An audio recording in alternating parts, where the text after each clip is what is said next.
ladies and gentlemen. Thank you for being here. We're going to give it just a 30-second. For the record, Commissioner Lockhart drove here today. She did not take Scout. Thought about it. In hindsight, I probably In hindsight, she would have been, yes. I probably would have been on time. Good morning, good morning. Good morning, ladies and gentlemen. Thank you for being here today. Let me start by saying happy holidays, Merry Christmas, all of the things that you may celebrate. We plan to have a wonderful meeting today, and I'm going to start by asking David Williamson from the Central Florida Free Thought community to give us an invocation. Good morning, Madam Chair, Commissioners, and thank you for the opportunity to join you today as we enter a season filled with many different celebrations.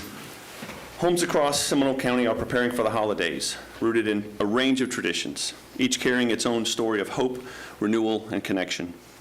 With that shared sense of unity, may we take a moment to appreciate the diversity of people this body serves and the many ways they seek meaning, comfort, and joy. This week, the world also marks International Human Rights Day. It's a reminder that every person, regardless of background or belief, deserves safety, fairness, and the chance not just to live with dignity, but to thrive with it. Those principles guide strong communities and public service as well. Let this moment of reflection invite us into a mindset of understanding and care, of compassion and collaboration. May today's discussions be shaped by clear thinking, thoughtful listening, and a commitment to the well-being of every resident, business owner, and visitor to Seminole County. May our choices reflect the simple truth that our community is strongest when everyone feels seen and, most of all, valued. Thank you for your service. Thanks as well to the county staff for theirs this year. I wish you all a very happy holiday season and a prosperous new year. Thank you so much, sir. Santa, would you mind leading us in the pledge? Pledge allegiance to the flag of the United States of America and to the republic for which it stands, one nation, under God, indivisible, with liberty and justice for all.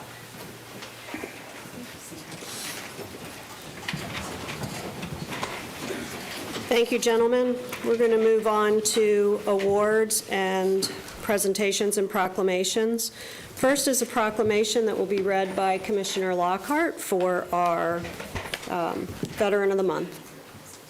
Good morning. Commissioners, I move the following proclamation of the Seminole County Board of County Commissioners recognizing United States Navy Petty Officer First Class Richard Kitchen for his outstanding service to the United States and Seminole County.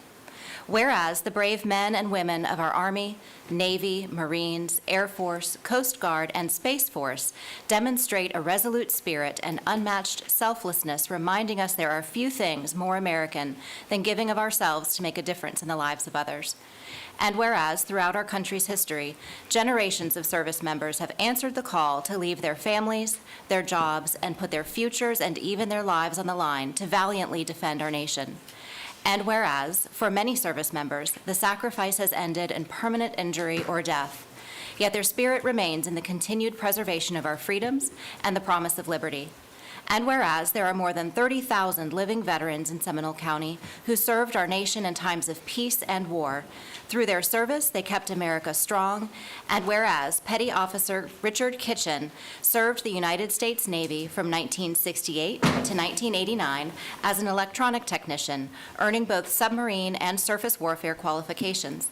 Throughout his career, he was awarded the Navy Achievement Medal, the Presidential Unit Citation, the Navy Unit Citation, and the Meritorious Unit Citation.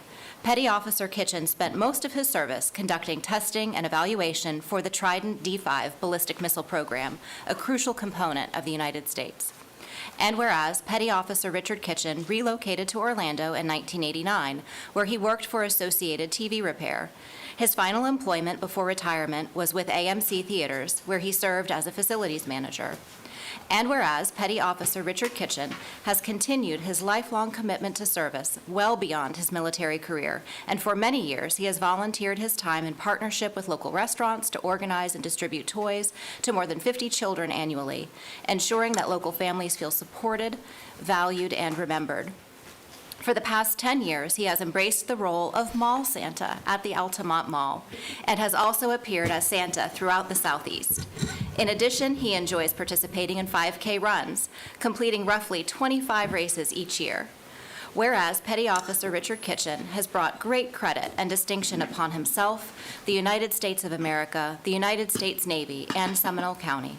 Now therefore be it proclaimed that we, the Board of County Commissioners of Seminole County, Florida, express our gratitude, admiration, and respect for Petty Officer Richard Kitchen for his outstanding service to the United States, Navy, and the residents of Seminole County. Be it further proclaimed that this proclamation is presented to Petty Officer Richard Kitchen, along with our sincere congratulations and recognition as Seminole County's Veteran of the Month, adopted this 9th day of December, 2025. Second. All those in favor? Aye. There we have it. Congratulations.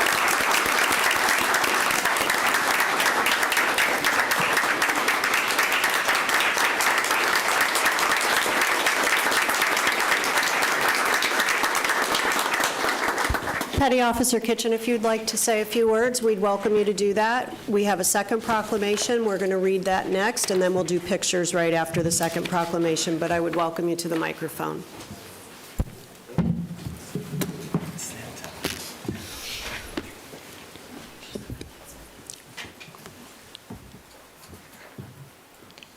I'm without words. Aw. I do it all over again. And I thank you for the recognition. I love doing this. And I would probably go back and redo it again if I could. Petty Officer, we are blessed to have had you of service. Thank you. Thank you for your service. Thank you, sir.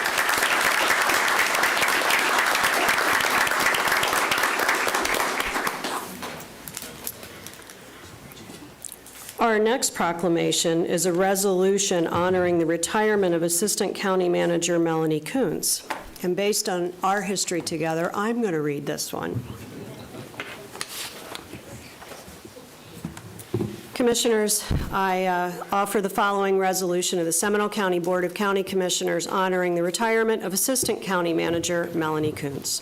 Whereas Melanie Long Kuntz, began her distinguished service to the citizens of Seminole County in April of 1998 as the principal analyst in Seminole County Support Services Division, demonstrating exceptional professionalism and commitment from her first day. And whereas in May 2000, Melanie was promoted to manager of the Support Services Division, where she skillfully oversaw land management, contract administration, public records and retention, risk management, and benefits. Yay, because everyone likes to manage benefits, providing consistent leadership and guidance. And whereas Melanie was appointed Director of Central Services in January of 2011, assuming responsibility for human resources, information technology, and fleet and facilities, where her thoughtful leadership and forward-thinking approach strengthened critical county operations. And whereas in January of 2015, Melanie was promoted to Assistant County Manager, where she continued to serve with dedication, supporting numerous departments, programs, and initiatives with insight, skill, and unwavering dependability. And whereas throughout her remarkable tenure, Melanie was instrumental in supporting and advancing a multitude of countywide initiatives and projects, including state and federal legislative affairs and Charter Review Commission, 2 county redistricting efforts, the development of a new county courthouse and county annex, and the establishment of the county's urban bear management area, among other significant accomplishments. And whereas during the nearly year-long search process for a new county manager, Melanie played a vital role in ensuring continuity and stability by providing steadfast support to several departments and leadership teams and commissioners, lest we forget. Whereas after 28 years of outstanding public service, Melanie now looks forward to a well-earned retirement, spending more time with her husband, William, daughter, Danielle, son, Christopher, and her cherished grandchildren, while also enjoying travel, focusing on health and wellness, and reconnecting with friends and loved ones. Now, therefore, be it resolved that we, the Board of County Commissioners of Seminole County, Florida, do hereby extend our deepest gratitude and appreciation to Melanie Kuntz for her extraordinary service, dedication, and lasting contributions, which have strengthened the organization and positively impacted countless employees and residents. Be it further resolved that this resolution is presented to Melanie Kuntz with heartfelt congratulations, admiration, and our warmest wishes for a joyful and richly rewarding retirement. Adopted this 9th day of December 2025. Second. All those in favor? Aye. Aye. Melanie, I don't know what we're going to do without you.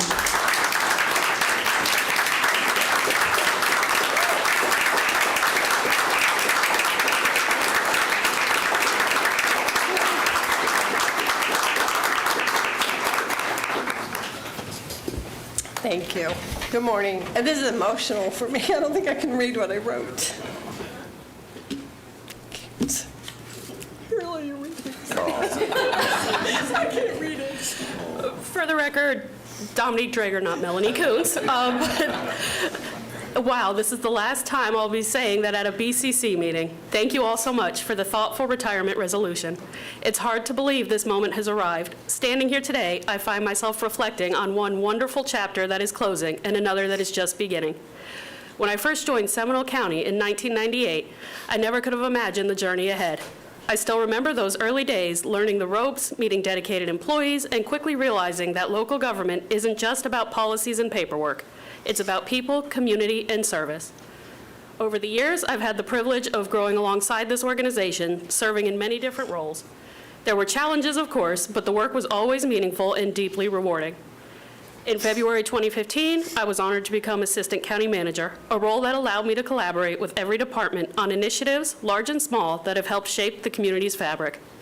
Through that work, I gained a deep appreciation for the passion, professionalism, and commitment our employees bring to serving the public. Together, we have accomplished a great deal.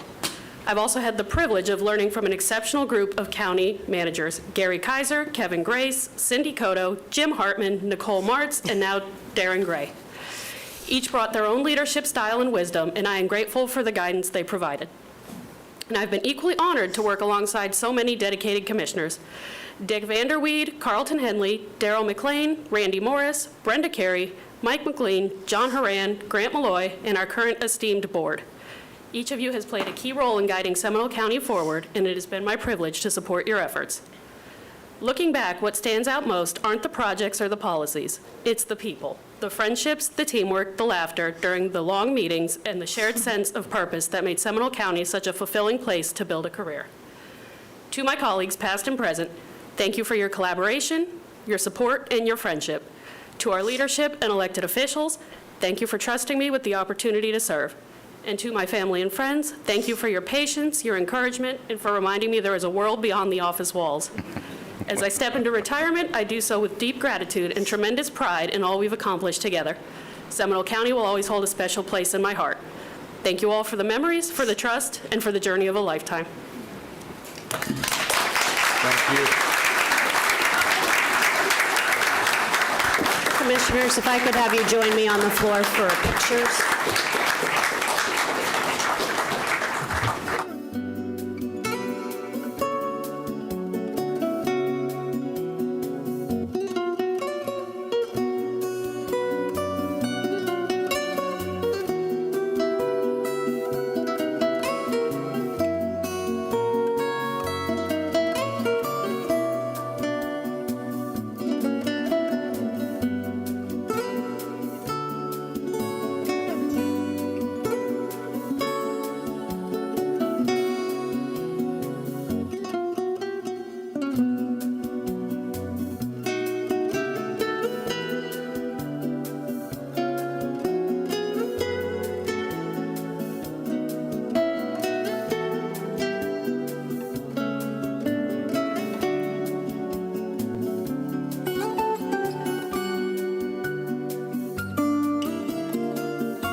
So Melanie is the queen of institutional knowledge, and I can guarantee you that we will continue phoning a friend for a while after she leaves here, without a doubt. We ready? I think next up is the County Investment Advisor, Scott. We look forward to hearing all of the insights that you may bring to us this morning.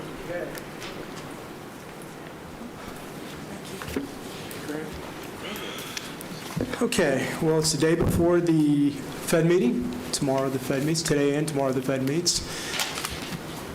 And we should see government source economic data up and running within weeks. We get the employment report for both November and October, or at least the non-farm payroll portion of that, the week after the Fed meeting, which is not entirely convenient as far as the Fed's concerned. It sounds like President Trump has made his decision on the Fed chairman's replacement, and it looks like it'll be Kevin Hassett, which I think the market is trying to decide whether that's the best move or not. Trump sort of floated that early to see if the market's going to like it or not, and I suspect he will be the guy because he's going to carry the much lower interest rates in 2026 forward for the president. Supreme Court is expected to render a verdict on the constitutionality of the reciprocal tariffs this month. Could be any day. That will be eventful. I'm not even sure how the market's going to take that one way or another, but it is on the agenda. So the 2-year note yield, usually this goes back 1 year, so you can see yields were higher 9 months ago, 10 months ago. They're now quite a bit lower. That's in anticipation of rate cuts, of course. Current investment options, as you can see, they've continued to move lower. There's a lot of volatility right now. The market is priced entirely for a rate cut tomorrow. Whether or not that happens, I think it will, because the market actually gets what the market wants in the near term. So there's about a 90% probability of a 25 basis point rate cut tomorrow to the overnight rate, and because that's so high, it will most certainly happen. The question is, what happens after that, whether there are more rate cuts coming. And I think the key is going to be in the labor market data. So a week from the Fed meeting, again, we get 2 months worth of payroll numbers. If you look to the private sector employment data, you've had 4 out of the last 6 months have been negative for ADP, which is pretty remarkable. We haven't seen that since the pandemic. There's another source called Revelio Labs, which they actually tried to duplicate the non-farm payroll numbers, and they've actually been negative for the month of October and November. So it wouldn't surprise me at all if a week from now we got 2 straight months worth of negative payroll data, which would actually move the needle again. So maybe we get a week's worth of breathe easy, and then we get all that labor market data, and things look like the economy is not in nearly as good a shape as we did the week before. So yields are mostly reflecting that at this point. The portfolio yield, because of the timing of this meeting, and this happens every year, I have not seen the report set yet to be able to calculate our data going forward. But it appears to me that the November 30th portfolio yield was between 410 and 415, just so you can get a sense of what your portfolio is yielding. Recent transactions that were approved at the last meeting were a Palm term, which basically is a longer locked-in pool yield to November of 2026 at a 478. 2 treasuries were purchased to June of 2027 and May of 2028 at yields of 351 and 344. Recommended purchases, and you're in front of a lot of your tax flows. So the next time we meet, which interestingly enough will be a day before the January Fed meeting, you'll have a lot more decisions to make. But for right now, in terms of liquidity, I'm recommending 2 purchases. either treasuries or agencies. I do want to mention one thing, and that's that we had a lot of agencies once upon a time and very few treasuries. Now we have a lot of treasuries and very few agencies. It's because there aren't a whole lot of agencies available and the spreads are just not there. So treasuries with full faith and credit make the most sense. I'm recommending, again, July and June of 27 and 28. Yields are roughly between 355 and 360.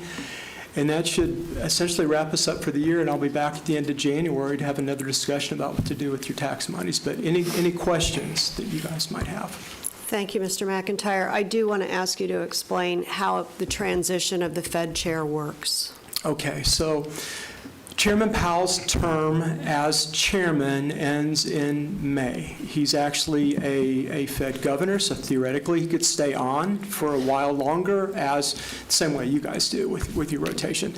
Very likely he's going to leave. That means that there will be an appointment. That appointment will be more dovish, in other words, more inclined to vote for lower yields. Kevin Hassett, assuming that he is the nominee, will go through a process where it would have to be approved. But in the meantime, between the time that he is nominated and the time that he takes office as chairman, that 5-month time frame will mean that he'll be essentially a shadow chairman. That's a little bit disruptive to the market because every time Powell decides something and Powell's interviewed by CNBC, Kevin Hassett is going to be interviewed as well. And Kevin is going to question, I shouldn't refer to him as Kevin, I don't know him, but he is going to be asked the same questions and he is going to have a very different take on it.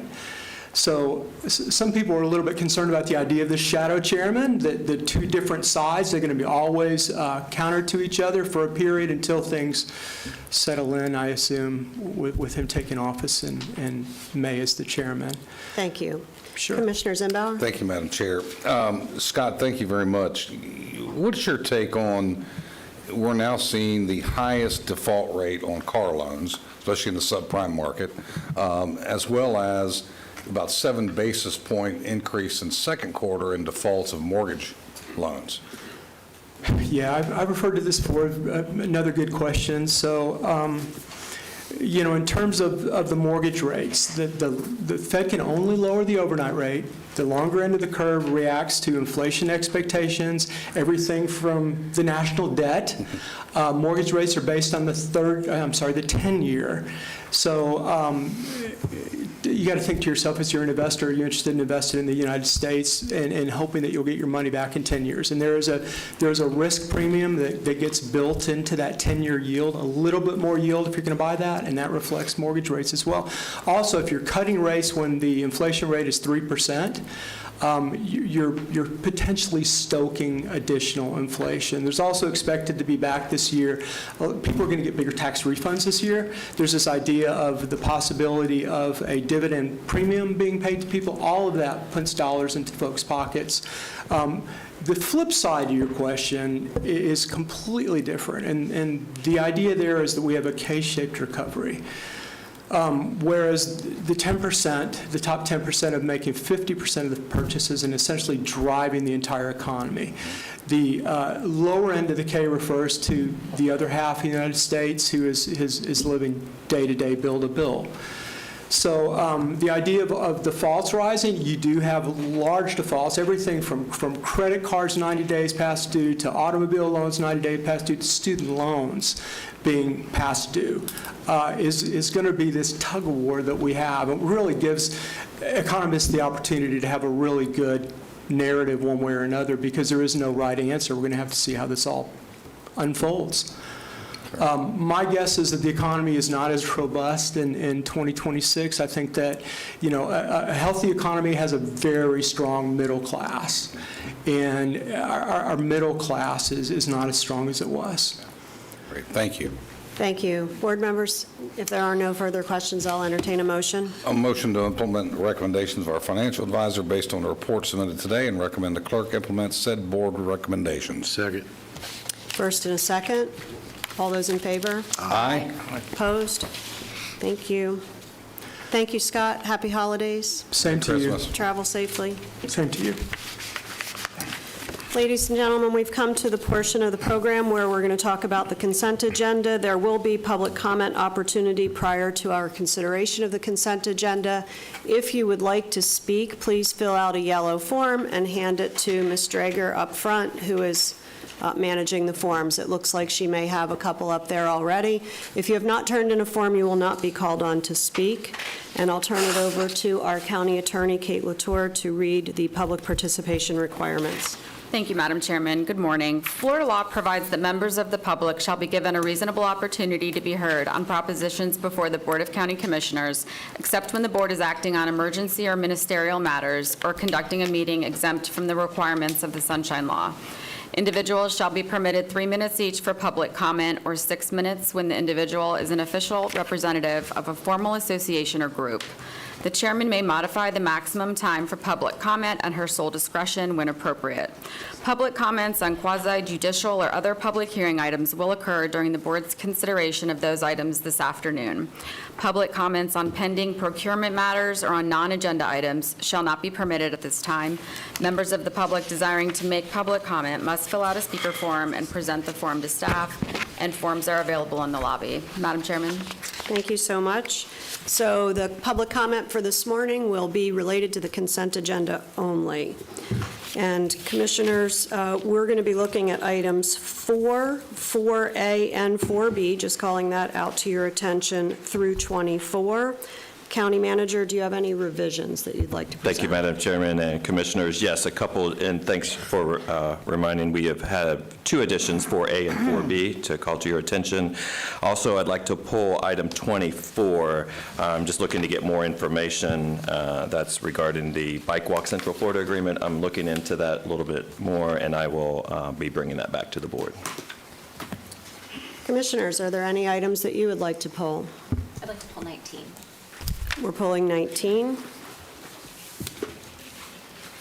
Any others? No, ma'am. Commissioner Constantine? I was just ready to make a motion. Go for it. I will move the approval of the consent agenda items, constitutional law. Commissioner Constantine. Oh, I'm sorry. We didn't do public comment. You're right. Look at us. So Vice Chair, thank you for that. And I heard some choking going on down there, so that would have been a clue as well. Dominique, would you mind calling out the first 3? How many forms do you have? Yes, ma'am. There are 7 forms, Yeah. all for item 19. Yes. First 3 are Bill Hyde, Abby Sanchez, and Kimberly McHugh. All right, and with that, so you know who's on deck. We would love for you to start your way down, and with that, Board Member... Want to do 19 when it's not up? Yeah, 19. I'd like to 19. pull 19 for discussion. Yeah, so please discuss. Okay. So first of all, if I could take a little point of personal privilege, because the arts are very near and dear to my heart and my life. And for those of you who may not know, my mother is a 30-plus year art educator, 30 years in the classroom. She retired. She decided retirement wasn't for her, so she decided to go back to work writing art curriculum for primary, secondary, and post-secondary education.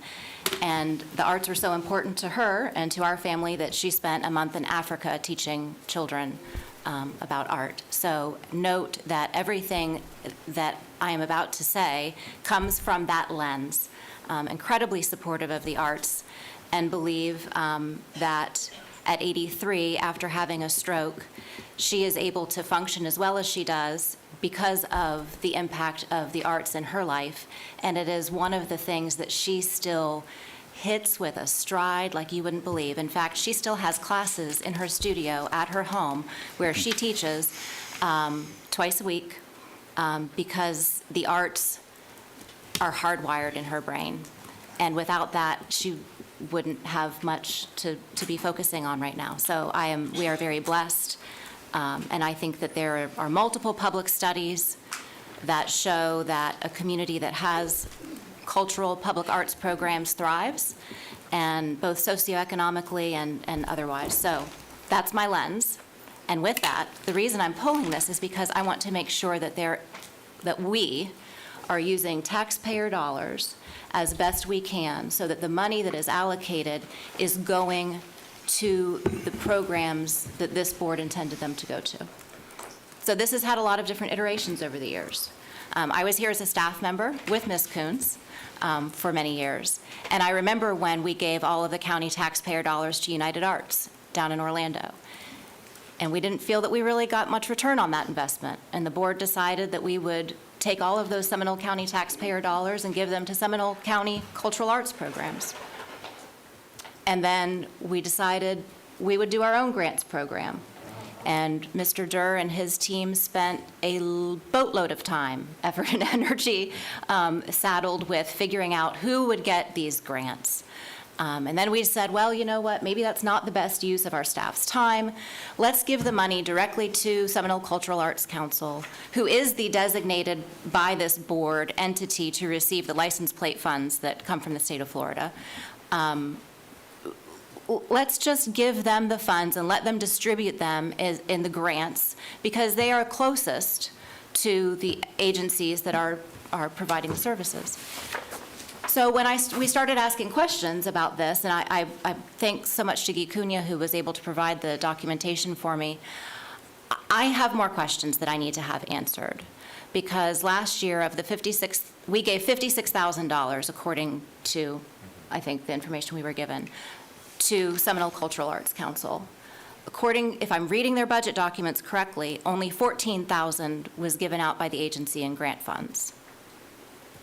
I want to know if this is the best way for us to utilize these funds so that we can have more of the dollars actually reaching its intended purpose.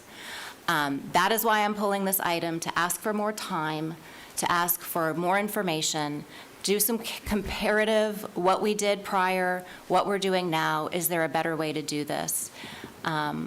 And so I just want anyone who's planning to get up here and speak, obviously you have the right to do that, but please understand, I'm asking for it to be pulled, to be brought back at another board meeting, not to vote against it, but because I feel personally I need more information. So that's where I'm coming from. Mr. Zembauer? I concur. I also have some very similar questions that I gave to the county manager earlier. So I'm okay with that, if that's the pleasure of the board. Any further discussion before we hear public comment? Madam Chair, it's always good to get more information. If the board feels we need more information, that's great. I have no issues with that. But since Commissioner Lockhart talked about her mother, and I know her from the time that I've been interacting with her from the art side, she's a very gifted artist, and you're very fortunate to have her as a mother. So just wanted to add that. If there's no further discussion, we'll go to public comment. Dominique, call the first one. It's Mr. Hyde. I can recognize the first one, so yes. My name is Bill Hyde, 2379 Audley Street, Oviedo. So my question is, before you start my clock, are we voting on this today, or are we pulling this for future? The vote will be to pull it for future, as suggested, so that will be what we're voting on. That being said, since there's a vote on it, public comment is germane. So there will be a vote, okay. Okay.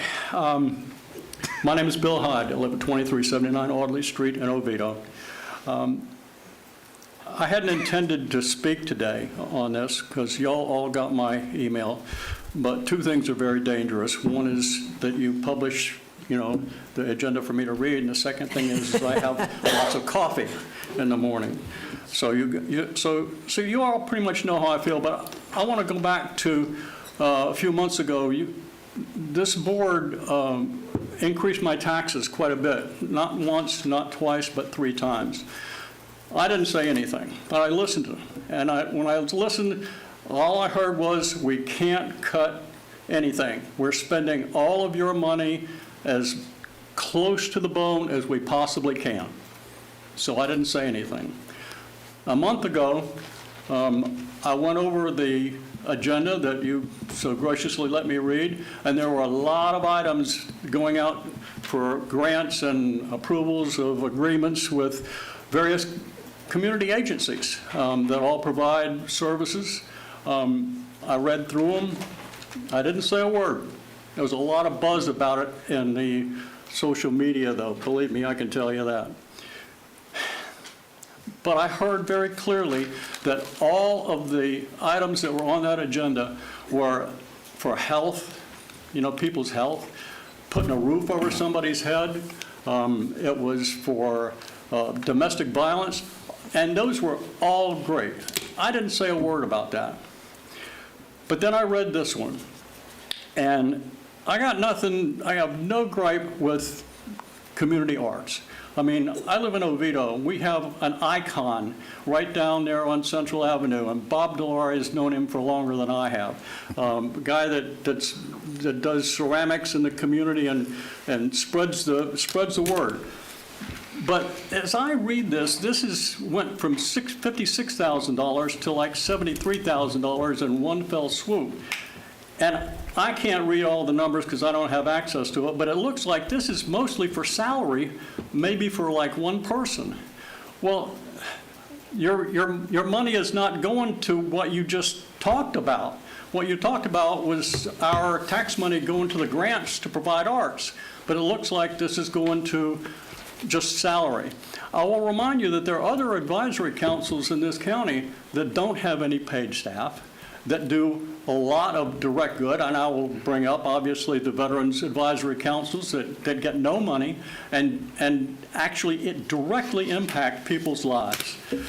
Not that the arts aren't wonderful, but that's not putting food on people's table, and it's not giving people immunizations or providing assistance for domestic violence victims. Thank you very much for your time. I got my 3 minutes exact. Thank you. Well done. We appreciate that. Madam Chair, Yes. Abby Sanchez. if I may just follow up with Mr. Hyde. To be fair, a lot of those previous ones you had referred to that were on prior agendas, those are pass-through dollars, both federally and state, which are not our local dollars that we're mandated to send to those entities. We have the discretion of who gets that, and that's about the extent of it. Just wanted to make sure that was put on the record. Thank you. Board Member Sanchez? Good morning, everyone. I'm Abby Sanchez. My address 107 Bay Hammock Lane, Longwood, Florida. I am 10 years been on the school board as chair, vice chair, and you name it, everything else. And I also serve as on the Seminole Cultural Arts Council as one of the board of directors. My apologies for our president not being in attendance, Anthony Armadia, as he is undergoing surgery right now, orthopedically, and he apologizes for not being here. We appreciate our 31 years with you and everything that you have given us and the support that you have. And Amy, thank you, Commissioner Lockhart, for sharing what your mom has done and continues to do in our community.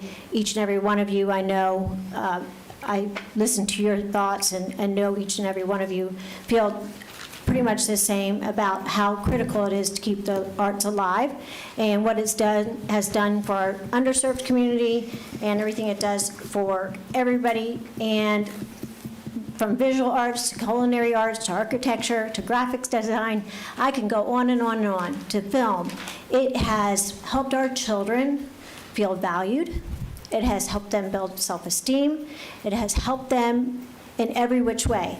And when you were talking about going to Africa, I just got back from Africa, and we're helping the Maasai tribe.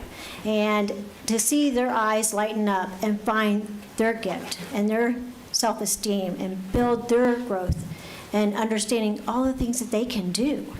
And with so much technology out there right now, I want our kids to have that creative feel. I want them to be able to have that balance and feel valued.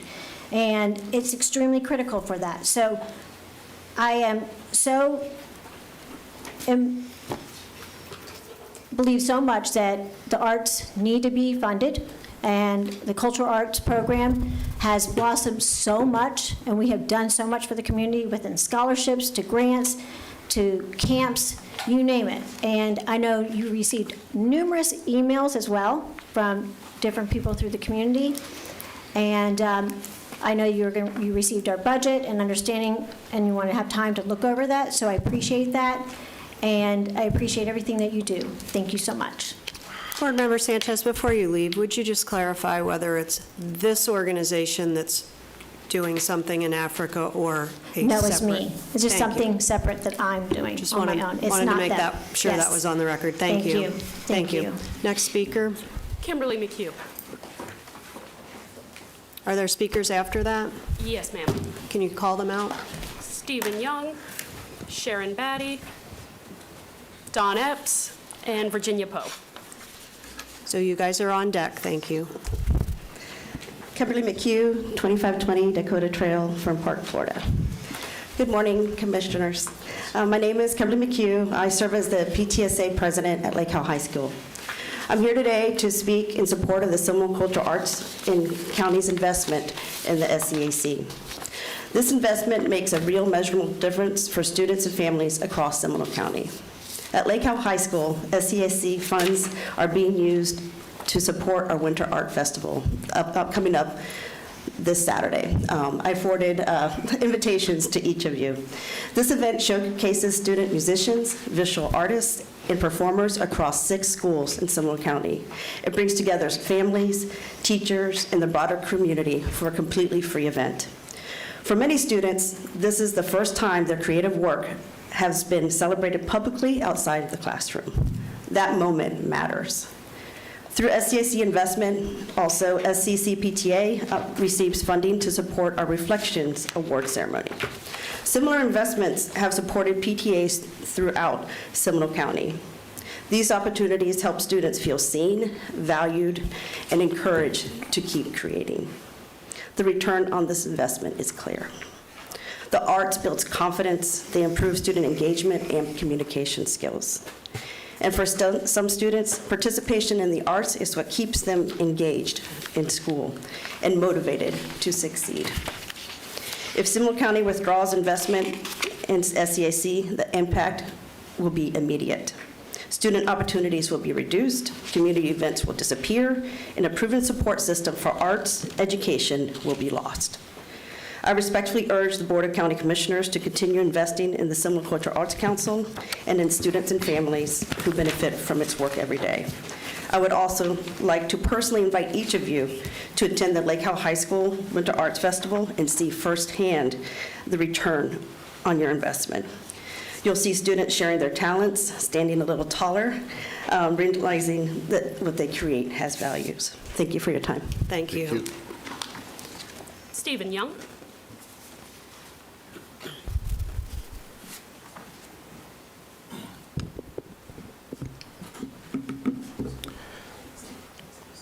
Hi, good morning. My name is give your- Stephen Young. I'm the Thank you. president of Seminole County Council PTA, and I'm a resident here in Seminole, in Sanford specifically. And I have the honor of representing the Seminole County Council PTA in an organization that is deeply committed to supporting every child's potential.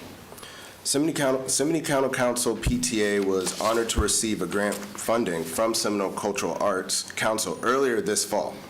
We will use this funding to implement a memorable award celebration this spring that marks the culmination of the PTA Reflections Art Program. This event will bring student artists and their families from across Seminole County together as we shine a spotlight on our youth who've created artwork that reflected this year's theme, I Belong. Why do we invest our time, talent, and financial resources in Reflections? Because this program provides an opportunity for young people in our community to express themselves artistically. You can take one theme and interpret it a million different ways, and they are all the right way. Our students find their voice when they create films and compose literature. They choreograph dances and compose music. They take photographs and create paintings, sculptures, Lego structures, and self-portraits. The art our young people create allows us to see the world through their eyes, with all of its challenges and opportunities. SCCPTA stands with National PTA and amplifies its belief that the arts, music, literature, dance, drama, and visual arts are central to learning. Infusion of the arts in elementary, secondary, and continuing education curricula is key to the development of students.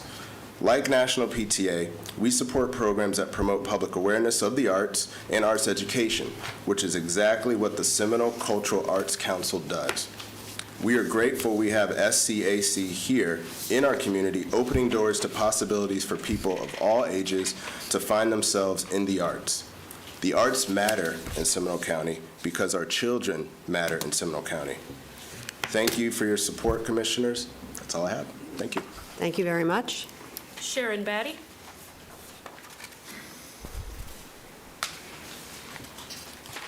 Can I get his minutes? Good morning. Oh, really, Stephen? You can move that down. Good morning. My name is Sharon Beatty. I'm the PTA president at Sterling Park Elementary. I'm not sure if I should give you the school address or my residence because I practically live at the school. The school address is 905 South Eagle Circle. Yes, I have that memorized. My home address is 1400 Fairway Oaks Drive. I'm here as the PTA president and a resident in favor of this bill. I had a whole speech prepared, but I do better off the cuff, so I'll just pull from here a little bit. One of the things that I heard Mr. Hyde say was it doesn't put food on the table. One thing I would like to comment is that in fact, it does. And it's not just based off of salary in regards to what Seminole Cultural Arts does. If you look at the AEP 5, they've proven that it boosts the economy. Arts help bring in people not just from our county, but from other counties. And the other county people actually spend, I have a percentage, 34% of attendees come from outside the county and spend more than twice as much as local residents. Nearly 70% of those visitors say the arts was their main reason for coming.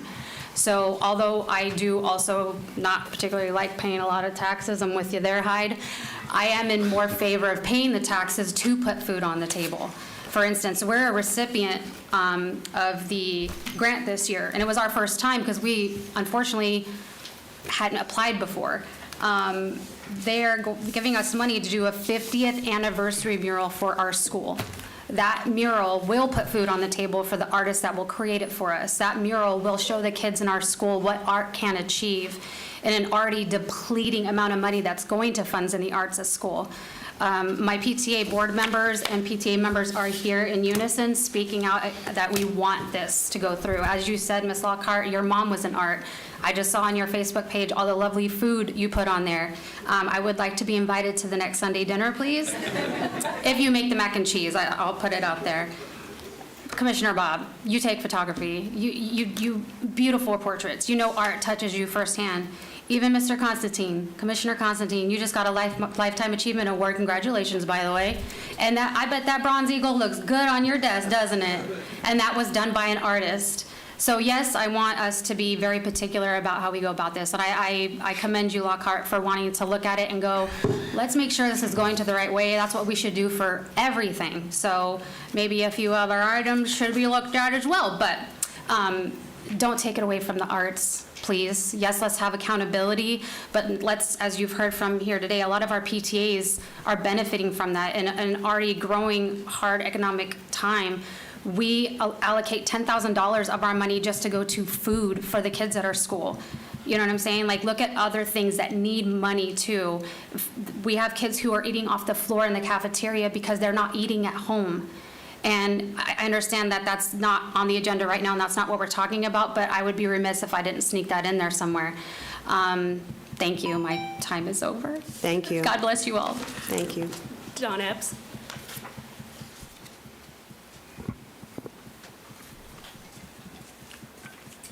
Morning, Madam Chair, members of the board. Don Epps, Seminole County Historical Society. We're a 501c3 that supports the Museum of Seminole County History and Historical Preservation.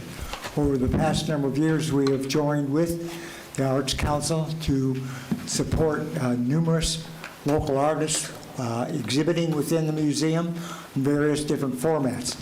I would urge you to continue support as this is beneficial to our county. Thank you very much. Thank you. Virginia Pope. Who's the next speaker, please? Deborah Bauer, and that will be our last speaker. Thank you. Good morning, Commissioners. I'm Virginia Poe. I live at 108 River Oaks Circle, Sanford, Florida. I live on the Wekiva River, where 46 goes across the river. And as a side, I would say thank you for all the beautiful landscaping. It's just really wonderful. I am the chair of the City of Sanford's Public Art Commission, and I'm here to just say that we support your support of this council. Art enriches everyone. The Public Art Commission in Sanford puts up murals. We do all those beautiful box wraps all the way downtown, and we do sculpture. It enriches the community, it brings people to the community, and it also enriches the people who work in the community. They see the artwork every day. So thank you for your time and consideration. Obviously, the Public Art Council endorses this. Thank you. Thank you. Deborah Bauer. Good morning, Commissioners and Chair. My name is Dr. Deborah Bauer. I'm the Executive Director of the Seminole Cultural Arts Council. The address is 230 East 1st Street, Sanford, Florida, 32772. I want to make a few statements just to clarify a few things for the point of the record. First of all, SCAC has been a longtime partner with Seminole County, and as our board secretary, Mrs. Sanchez, said, we look forward to partnering with you and continuing that partnership. First of all, the question I think that has come to me most often, because I've stood before you several times this year on behalf of SCAC already, but what is SCAC? What do we do? What do we get from the county? Who do we get what from? How do we do what we do? And the answer I have come to realize in the 11 months, because I took office in January of this year, so we've had the transition from our previous executive director, Donna Bundy, who was there for almost 13 years. I came aboard in January, and the number one thing that I found out is many people they knew about SCAC, but they didn't know what we did. And that's something over the last 11 months that I have worked very hard to let people know. For example, we are not an advisory board. We are not like the Historical Commission. We are not like the Veterans Affairs Commission. We have actual responsibilities that have been delegated to us from the county, from the community, and we work to fulfill those through a 501c3 board of directors. So that's the first thing. The second thing is we strongly believe in transparency, and we welcome questions. We want to provide this information to anyone who asks. So on behalf of our board of directors and our president, Commissioner Aramandia, I invite each of you, I would love to sit down with you, answer any questions you may have, so that you understand that the money that has come to SCAC from the County Commission has stayed in Seminole County. It has gone to artists, other artistic, arts and cultural nonprofits, and we want to give you the evidence of that, some of which you see here today, because, for example, we've awarded, just in the last 3 months, almost $28,000 in grant money, some of which came from the state, some of which came from you all, some of which came from our private fundraising, because we do take that challenge very seriously. We want to stand on our own 2 feet as much as possible.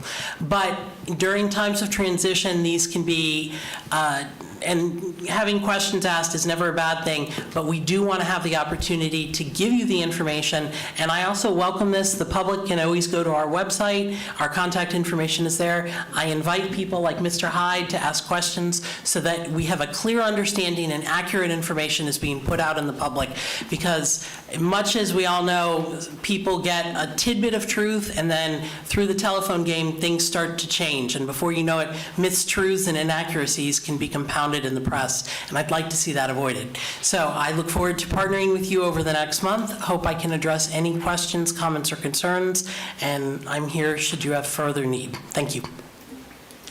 Thank you. Ms. Drager, are there any other speakers? No, ma'am. With that, we'll close public comment, and I'll come back to you, Commissioner Lockhart.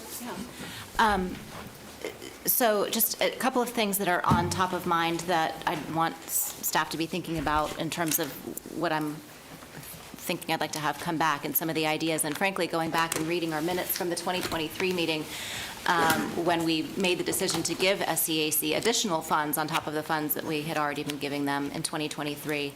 I think it was an additional $20-some-odd thousand, because we split the 46 between Wayne Dench and SCAC. But Commissioner Constantine made a very wise suggestion during that discussion, and I don't know that we followed it. Frankly, we probably should have. I'm giving you credit, Lee. He suggested that perhaps we look at putting a percentage or a dollar amount of the funds that the county is giving, that those be required to be used toward grants.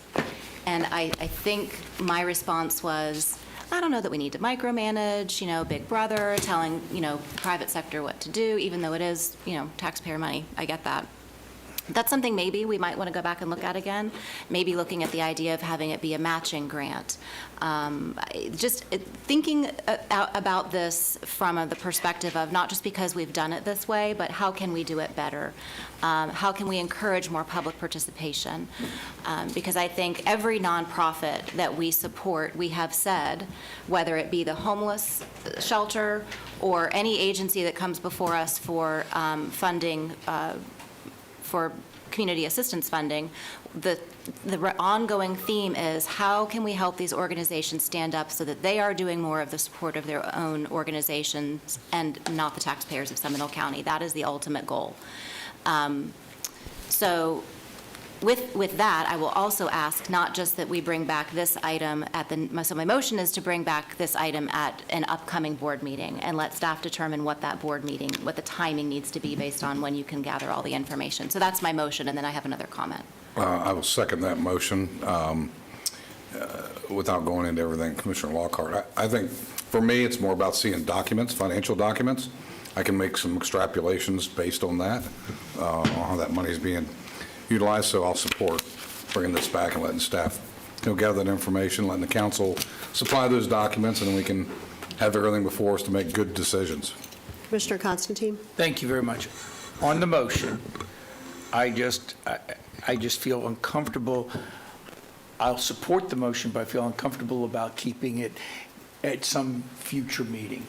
I know that I am very supportive of the arts, as I believe all of us are, and I think that we should make sure that we get the right amount of money, the right suggestions in the hands of those that are required to do the job as soon as possible. So, if you'd like, I could amend the motion to make it date specific as the second meeting in January. And at the same time, I believe we have the Wayne Dench agreement coming. So if we could do both of those agreements Absolutely. in the same agenda? And that would be January 27th. Does the seconder? Seconder agrees. Thank you. 27. Okay, so to January 27th. Any further discussion? I'd like to add that I think I did ask to see the budget, and I think the budget was shared with everybody. I would tell you that the budget does not include enough detail from my perspective. It simply has one line item called grants for, I'm doing this by memory, but $13,000. I need to see the grants spelled out. I would also tell you that I'd like to see multiple years of budgets. I would actually be delighted with 5. Because I think we need to see what was happening before we made the change and what's happening now. I'm thinking that 5 gets us there. That math may not be right.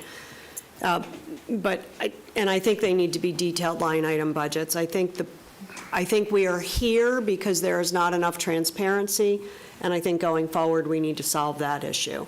And transparency doesn't mean that we put something on a website. It means that something that's on the website spells it out in detail. Even the board item didn't have enough transparency in it, quite frankly, which is how we got here. Any further discussion? Nope. All those in favor of the motion? Aye. Opposed? Passes unanimously. Thank you. All right, thank you. I'm so sorry. So here was my other comment. Can we please do the same thing for Wayne Dench? The same questions that we're asking of SCAC, I want to be fair and consistent and also ask those for that same level of detail for the other arts organization that we're giving money to. And I already talked to Catherine Townsend this morning, and she knew I was going to ask, so nobody hurry up and text her. I told her. No texting needed. All right, with that, we still have a consent agenda to approve. Commissioner Constantine. Thank you, and with that, I will move the approval of the constitutional amendment, constitutional officers consent agenda item 4, and the county manager's consent agendas item 4A, 4B through 23, with the exception of 19. Is there a second? Second. So 24 was left out because it was pulled, so it's with the exception of 24 as well. Correct. We approve that, first and the seconder agree? All those in favor? Aye. Opposed? All right. Moving right along. That takes us to a work session on septic tanks. What could be more invigorating?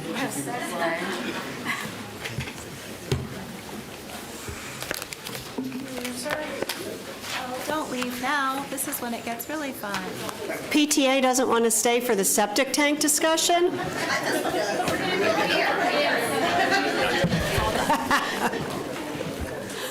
Evans.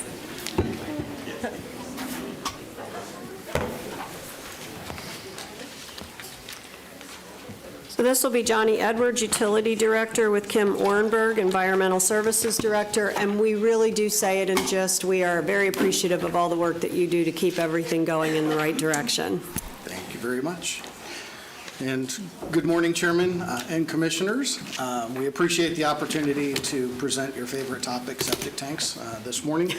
And joining me, again, presentation by committee, we have Dr. Reese, Dr. Robert Reese of Reese Consulting Solutions and CHA Consulting, your Environmental Services Director, Kim Ornberg, and myself, your Utilities Director, Johnny Edwards. Our agenda today, we wanted to talk about the purpose of this presentation. Dr. Reese will be providing some background on septic tanks. Kim Ornberg will talk about advanced septic tank, the status of our program. And then I'm going to talk about septic to sewer, first looking at the total program potential cost estimates for what it might take to comply with state requirements. And then all of these together will help provide some focus and context for the next item, and just that is our first potential septic to sewer project. And then we'll talk about next steps and seek board direction as we turn it over to the board for discussion. And with that, the purpose of the background, again, to update the board on the status of our septic to sewer program and advanced septic tank programs. And again, at the end of the presentation, we will seek board direction on our first septic to sewer project. And with that, I'll turn it over to Dr. Reese. Good morning, Chairman, Commissioners. As Mr. Edwards said, I'll give background on septic to sewer. The first element here, just the 101, I'll say, is when wastewater is generated within a residence that has a septic tank, it will make its way to that septic tank, which is a buried container. It holds the wastewater long enough to allow the solids to settle, and the liquid is drained into the environment. There's significant nitrogen and phosphorus nutrient element to that leachate that enters into the environment, and it will percolate through the groundwater into the aquifer. And if there's connectivity, in which many cases in Central Florida there is, that liquid will wind up in our springs and contribute to eutrophication and issues with flora and fauna. From a regulatory standpoint, the state has a state-mandated watershed protection program. That program is specifically the Basin Management Action Plans. Each of the BMAP's purpose is to restore an impaired water body by reducing the introduction of nutrients and pollutants into that geographic area. And septic tanks have been identified as a major contributor to the nutrient pollution. Also, the state legislature has focused on the springs and identified 30 outstanding Florida springs, OFSs, that require additional protection. And a priority focus area, PFA, is a subset of a BMAP where there's greatest concern about pollutant introduction and known connectivity pathways between the groundwater and the outstanding Florida spring. There's a whole hodgepodge of lines you see on the image to the left, but I want to call attention to three of those. One, of course, the black boundary of the geography of Seminole County itself.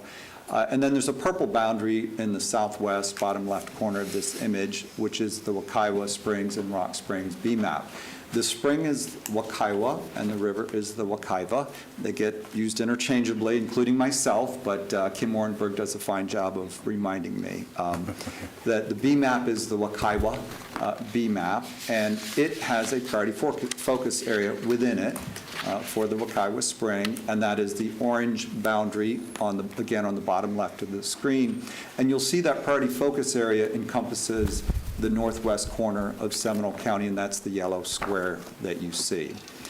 To the north is the Gemini Springs BMAP that encompasses a portion of Volusia County and Seminole County, and it also has a PFA, a priority focus area, but it's up in Volusia County to the north. There is just an overall BMAP piece that's in yellow that's in Seminole County there in the northwest corner. I point those out if we look at the regulatory framework around those two geographies within Seminole County. The 2016 Springs and Aquifer Protection Act triggers action required in that southwest corner, that square that we see in yellow in this image.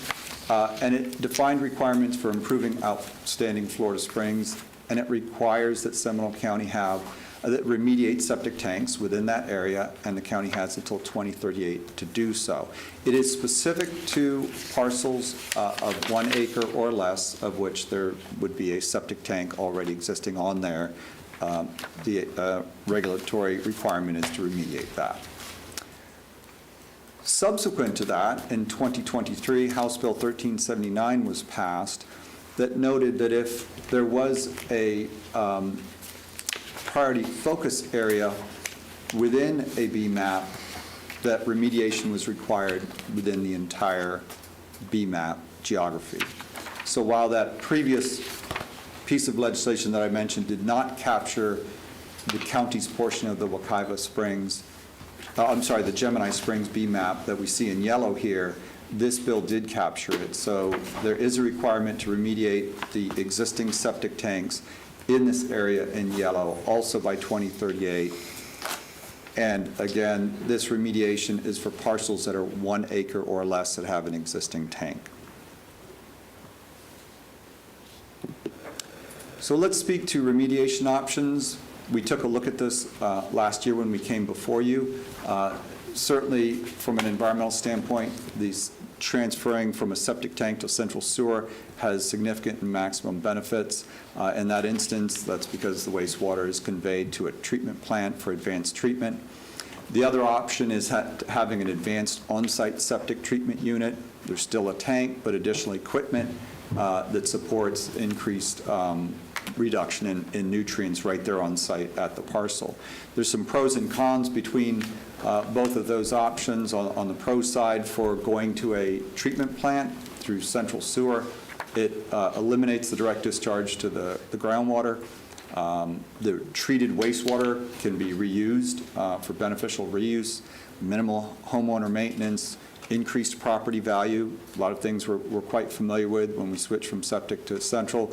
But there is that monthly sewer bill that comes with it. There's high capital costs for conversion, and there is temporary roadside related construction. Flipping over to the on-site advanced treatment unit option, there is less temporary roadside construction, possibly lower monthly maintenance costs, but you're not eliminating completely the pollution into the environment. On the order, depending on the type of unit used, on the order of 65% reduction versus complete removal of the nutrients from the environment. And the homeowner is responsible for maintenance, and in many of the cases, these systems do have an electrical component to it, a pump or a blower, so they need to maintain that. In the case of the proposed program for the Utilities Department, both options are anticipated to be utilized. And we'll talk a little bit more here momentarily about that. Let's talk quantities of tanks, looking at the Wakaiwa PFA. The inventory that's been completed for the number of tanks estimates that there's 3,850 tanks outside of city municipal boundaries, which are the responsibility of the cities themselves. So we're talking outside, in this instance, of Altamont Springs municipal service boundary in the county's geography within that PFA. The Utilities Department has 2,932 that are expected to be remediated. Within the Sunshine Utilities service area, within their utility service area, there's an estimated 768. And then within the Altamont Springs water and wastewater service area outside the city boundary, an estimated 150, and that reaches our total there. On the right, the Gemini BMAP and PFA, there's an estimated 1,109 within the utilities department area, 118 in the Sanford water and wastewater service area, 32 in FGUA's service area, for a total of 1,259. There's been engineering analysis on the Wekiva PFA to assess the suitability of central sewer as a means of connecting up those parcels. And within the utilities department's area, from an engineering standpoint, not from an economic standpoint, it looks like the vast majority of those could be reasonably connected up to central sewer. There's about 73 parcels that it felt like it just wouldn't make sense to do so, that they should be granted the opportunity to do advanced septic. On the Gemini side, that split, that engineering analysis has not yet been completed. And with that, I'll turn it over to Ms. Ornberg. Good morning. Thank you. For the record, I'm Kim Ornberg. I'm the Environmental Services Director, and I am here to talk very briefly about our advanced septic program. The grant allows for a reimbursement of up to $10,000 per unit, and it will be paid directly to the resident once the work is complete and we have had verified it. At this point, the program is currently voluntary. It's only for existing conventional systems located within the Wekiva priority focus area and on residential homes less than an acre. So now for the overview and stats. The goal of this program, besides helping offset the costs, is for us to provide information on the various types of systems, because there's multiple, to help our residents make informed decisions about their options and the requirements for each.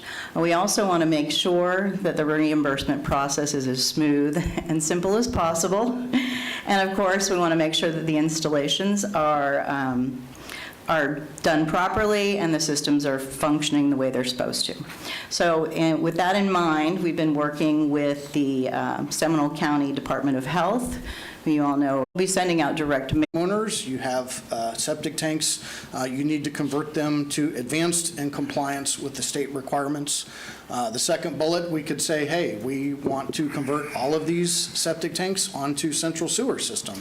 Or the third bullet, a combination of those two previous options. So we want to look at cost estimates that evaluate the potential costs for compliance. And the third bullet here, compliance is not cheap. And the way of unfunded mandates, this is a pretty large one.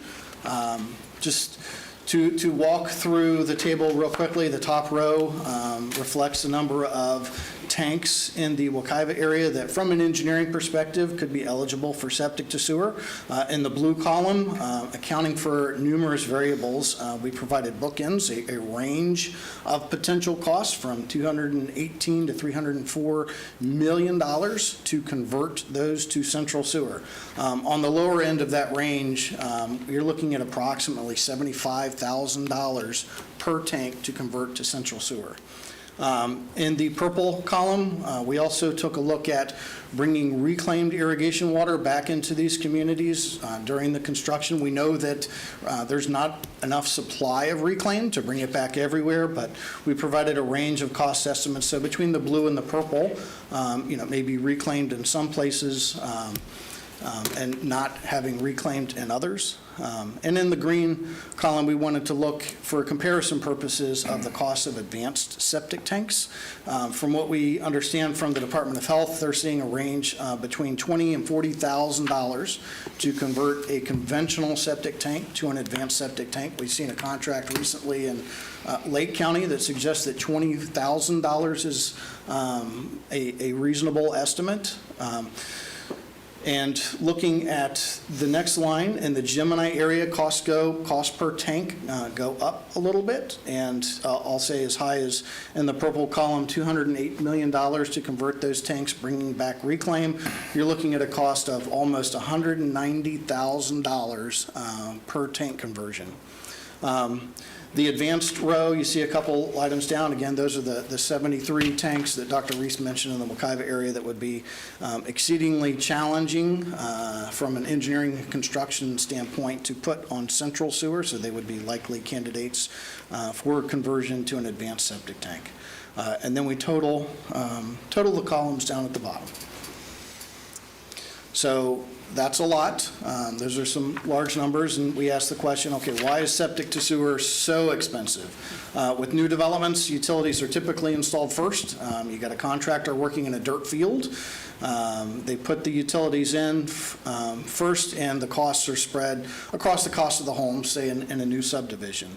With septic to sewer construction, you're looking at rebuilding a road, requiring excavation of the road, rebuilding the road, installation of sewer laterals from somebody's home through their yard, maybe landscaped areas out in to meet that gravity main installed near or under the road, abandonment of septic tanks, new pump stations, treatment capacity costs, and contractors know they're doing construction in an occupied residential area, and that presents a host of challenges all on its own.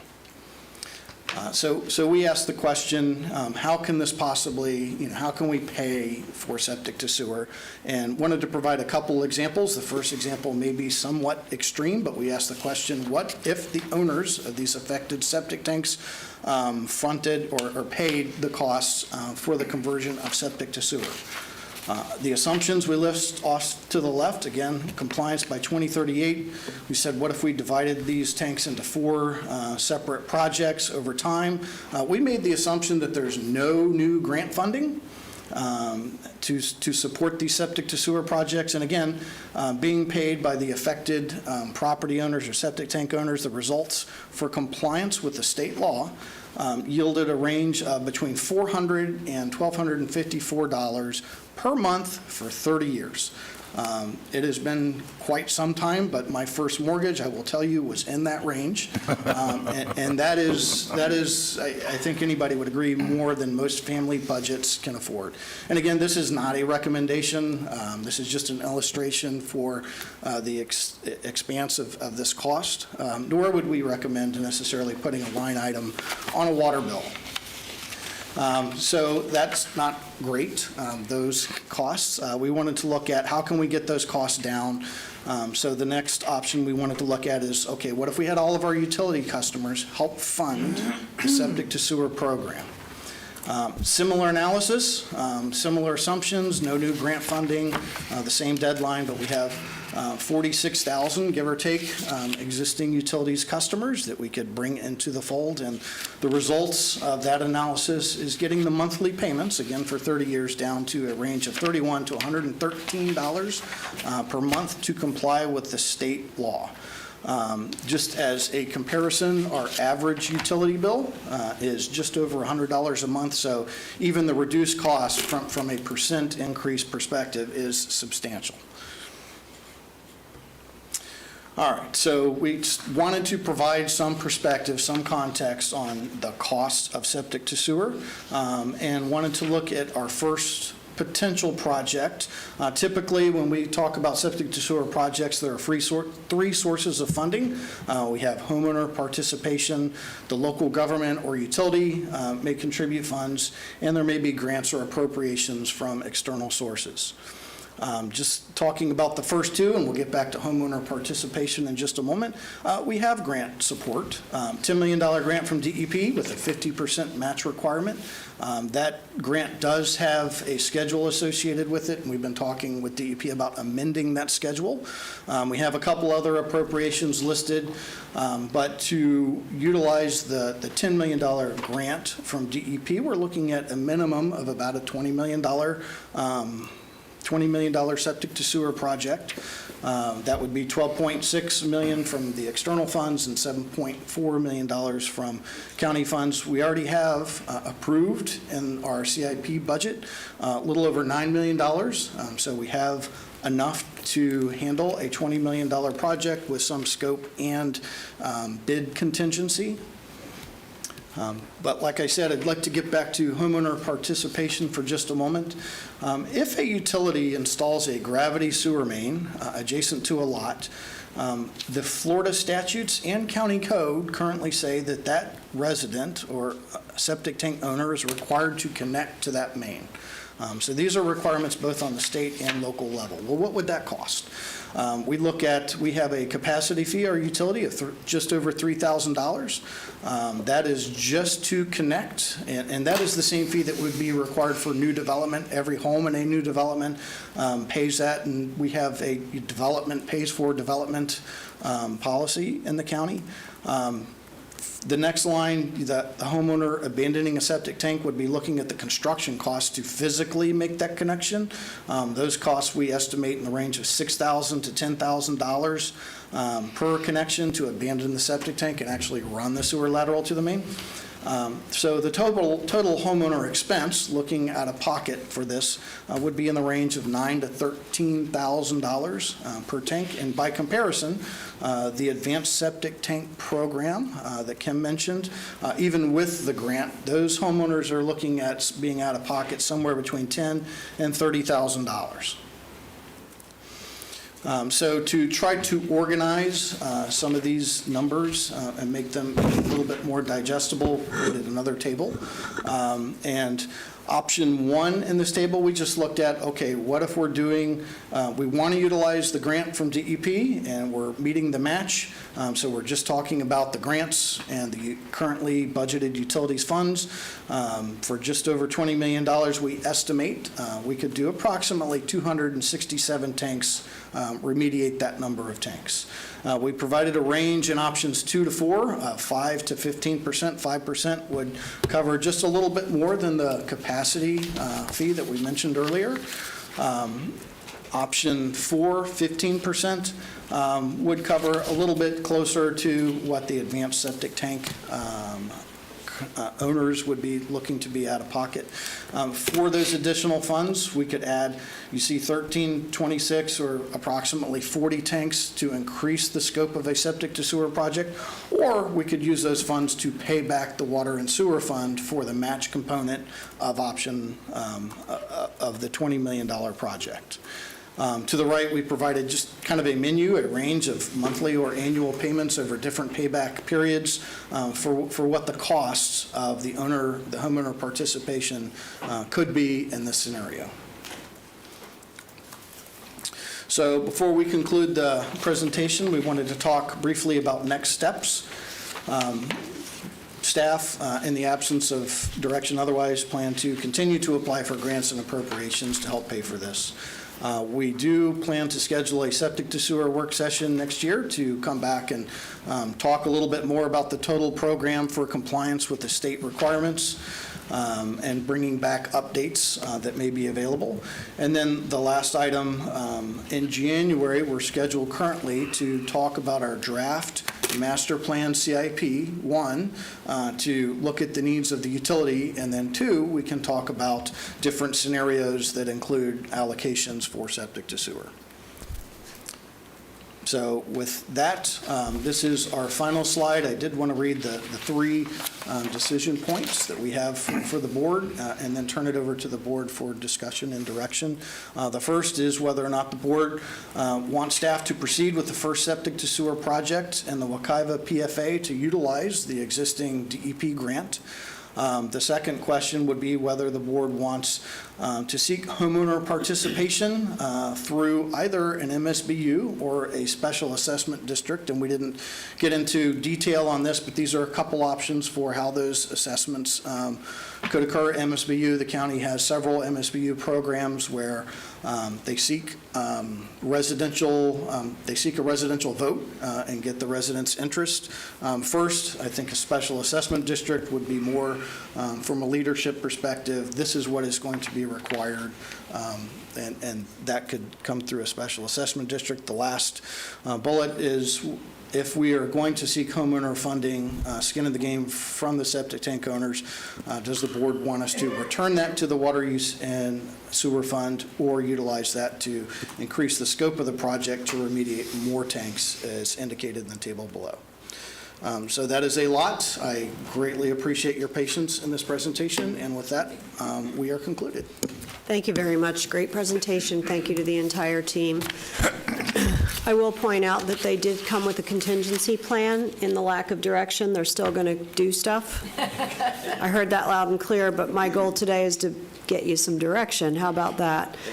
There is an opportunity for public comment on this item as well, so if you wish to make public comment, please turn in your forms. I see none in your hand right this minute, so I'll turn it to the board for discussion. I'm happy to kick it off. I was just anticipating that Commissioner Constantine would kick it off, but maybe we'll end with him. Commissioner Zembauer. So there's a lot to digest here, obviously. The last slide has answered part of my question about the special assessment district. Based on the numbers, I would say that 99.9% of our residents is not cost effective. They're not going to write a check. They don't want to finance for 30 years for $400 to $1,300 a month. None of us want to do that. So my point being there is I think it's very important that, first let me say, I think we all agree we want to help clean the environment. We want to be kind to the environment, want to get the nutrients out of the water, et cetera, et cetera. That comes with a cost, but it's also mandated by the state, not this county. The county has to follow. So I think it's important the messaging is that this is state mandated. It's not the county coming in and saying you have to do A, B, and C. We're following what the state requires us to do. The health department, what interaction are they having? Let's say I'm in this area now, and I come in, and I need to pull a permit for a replacement septic tank. Are they identifying at that point, oh, by the way, you're in this particular area, you're going to have to meet this criteria by this date, and what options am I given at that point if we know? Can I go back to what I have? Obviously I could go to the enhanced septic treatment system. Lacking any laterals, I can't hook to septic. So how are they handling, how are they messaging when somebody comes in for a permit? So if they meet the criteria and they're in the PFA and they look at it, I think the state mandate or regulations allows for, I think if there's plans for sewer to be coming in within the next 5 to 10 years, then they will, they're contacting us and talking to our staff, so we've been interacting with them. So if there's not any plan, then they will allow them, or they will require them to upgrade their systems to these advanced systems. So we've been working with them on that. And, it's been a little bit up in the air because we haven't gotten the board's approval to move forward with the pilot project, but so that will help us as far as identifying moving forward with that. But if they're outside of that, then they have to do the upgraded systems. Okay, thank you. So, Madam Chair, for what staff has asked for direction, I would be fine moving forward with the pilot project initially. I think that it'll give us some experience of what we're going to deal with across the rest of the county in those areas we have to do it. I'm assuming we'll discover hiccups, speed bumps, errors, and all those things that we could utilize to do a better job later. I would very much like to understand what an MSBU or special assessment district would look like and what that means to people from a cost standpoint. I also would be okay for residents who want to participate that money go back in to help do further projects of this magnitude. All that said, I don't think it's an easy answer. It's a heavy lift financially. It's a heavy burden on our residents. I I quite frankly don't see how the state accomplishes this in the timeline that they've said it's going to occur. And of course, the other thing we know is technology continues to advance. Each and every year there's a new advanced septic system treatment that comes along, or somebody's new great idea. But even if we go that route, you're 2 to 3 times what it looks like for a standard septic tank. And I will say the majority of our residents will not be able to afford to pay that, even if they went to the bank and got a loan. Who wants to pay $400 to $1,300 a month? That's a problem. So that's my direction for what it's worth. So just for purposes of making sure we understand that direction, the cost associated with the MSBU or Special Assessment District, you want a further analysis beyond what's already been provided? I want to know what that's going to look like to cost for each and every member. Specific to each member? Correct. What's the homeowner's cost if there is an MSBU or a special assessment set aside? What does that look like? Understood. I'm getting a yes down there. Commissioner Delary? Thank you, Madam Chair. Got a couple of questions because I think there are some issues here that we're not yet discussing or exploring. First of all, between the Wekiva and the Gemini Springs, Wekiva is 2.5 times the size of the Gemini Springs with connections, correct?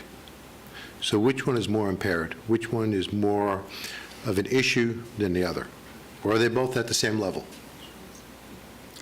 From the regulatory standpoint, from the states, Wekiva was established as a highest priority one. We're in the PFA for that. The reason I'm asking is that wasn't covered on your slides. Next is with the Wekiva, what percentage is Seminole County in that area? Because if you look at the aquifer, it doesn't know jurisdiction lines. It doesn't know what city or county it's in. It just looks at the area. And so Seminole County is a small portion of it. How much of a percentage is in Seminole County? I think as far as the PFA, it's probably 1/3 to 1/2 of the PFA. And the other entities, which is mostly Orange County, is under the same kind of regulatory compliance. Okay. Sure that we were going to make that deadline, and all the county commissioners at that point were told about and septic. It really shouldn't be about homes, even though we talk about the homes. It should talk about a typical home with X amount of bathrooms or fixture units, because depending upon the size of the house, either the septic system is going to grow or shrink depending upon how many restrooms. So with the homes that you're talking about, what is the size of that house loading? Because a house with 5 bathrooms are going to require a bigger septic system than a house with 2 bathrooms. Correct. And as far as I know, that's what the range that we were given by the health department. So it's 2 to 5? Was 20 to 40,000, although we've gotten some that were a little bit lower estimates from Lake County that they're moving forward with their program. But that range, I assume, covers, a range of bathrooms. Okay, because when people are looking at this, they're all going to get sticker shock, like Commissioner Zimbauer talked about. But if they have a smaller house, even though it's sticker shock, it's a smaller sticker shock comparable because of the loading of the restrooms. Correct. Okay. So then the next thing I don't see in your slides is O&M, operation and maintenance. Because with the advanced systems, if it's not maintained on an annual basis, it's not going to work. So how do we police that? That's being done, and we're coordinating with, but that's being done through the health department as far as I know. So that's why our staff has been working closely with them. Are they going to make it mandatory that they maintain it? I believe that they do, but I would need to check to make sure. If you could check that, that'd be great. Yes. Because the maintenance on that is very high. I actually checked with a couple homeowners, and it's annually anywhere between $1,000 and $1,400 a year. That's an additional cost just for the maintenance. And then if something breaks, they have to replace parts and pieces, so the price even goes up even higher. So the cost that we're looking at, there's some hidden costs here that we're not even addressing yet. So I'd like to get additional information on what the enforcement issue is, how we're going to be doing that, and how is the O&M going to be doing on that, and what is the actual cost of running this thing on a month-to-month basis? Because it's not just put it in the ground and forget it. There's an actual cost per month. Correct. Okay, and what is the, if it's not maintained, what happens to the aquifer at that point? You know, does we make our numbers? Is the numbers, what happens if it's not maintained? Then I guess we would not see the reductions that we're looking for, so. Okay. So then, with the pilot program that we have, that the funding for, I have no problem moving forward with that. But all these other options, we still need a lot more information before we go there. And I'm not at this point willing to give you direction because there's not enough information. And I'm not going to saddle a resident with X amount of dollars per month if we don't even know what the O&M is going to be. And that's going to be a big issue. Thank you, Madam Chair. You're welcome. Yes. So, I agree that this is going to be a huge amount of sticker shock, and messaging is going to be incredibly important. I also have experience, having served on the school board for a number of years, with the state coming out with mandates that only had repealers or tweaks to a year or two later because they realized that the mandate was not reasonable. We sort of took a posture after getting burned. I'll call it burned. We wanted to be eager beavers and be the first ones We were that were there. compliant, just like Yankee Lake, and we said, we're going to be leaders, and we're going to get this done, and we're going to be the first ones to implement it. And then they withdrew the requirement after we'd done all of the training and the staffing and the funds, and so we took a posture that we phrased minimally compliant for future mandates that came out that seemed like maybe someday, maybe next session, maybe someone will have a stroke of reasonableness and we'll see this, get modified. I have a very strong feeling that that's potentially what could be happening here. So I'm not in any huge rush to be spending all these funds and giving our citizens heart attacks. I don't want to waste the grant funding. I also don't want to impose this on a neighborhood. I think my personal opinion is if we're doing a pilot project, it needs to be a community that has elected and voted through similar process like our MSBU process, that they want to go through this. Because this isn't just money. This is everything is torn up. Your world is turned upside down. The construction, the upheaval, you think we had a hard time when WOW came through laying fiber and some sprinkler heads were broken. This is going to be ugly. And I think that we need to make sure we're doing this in partnership with whatever community we would pilot with. That would be if we're going to pilot, that would be my thought, that they have to be on board and it has to be self-selecting.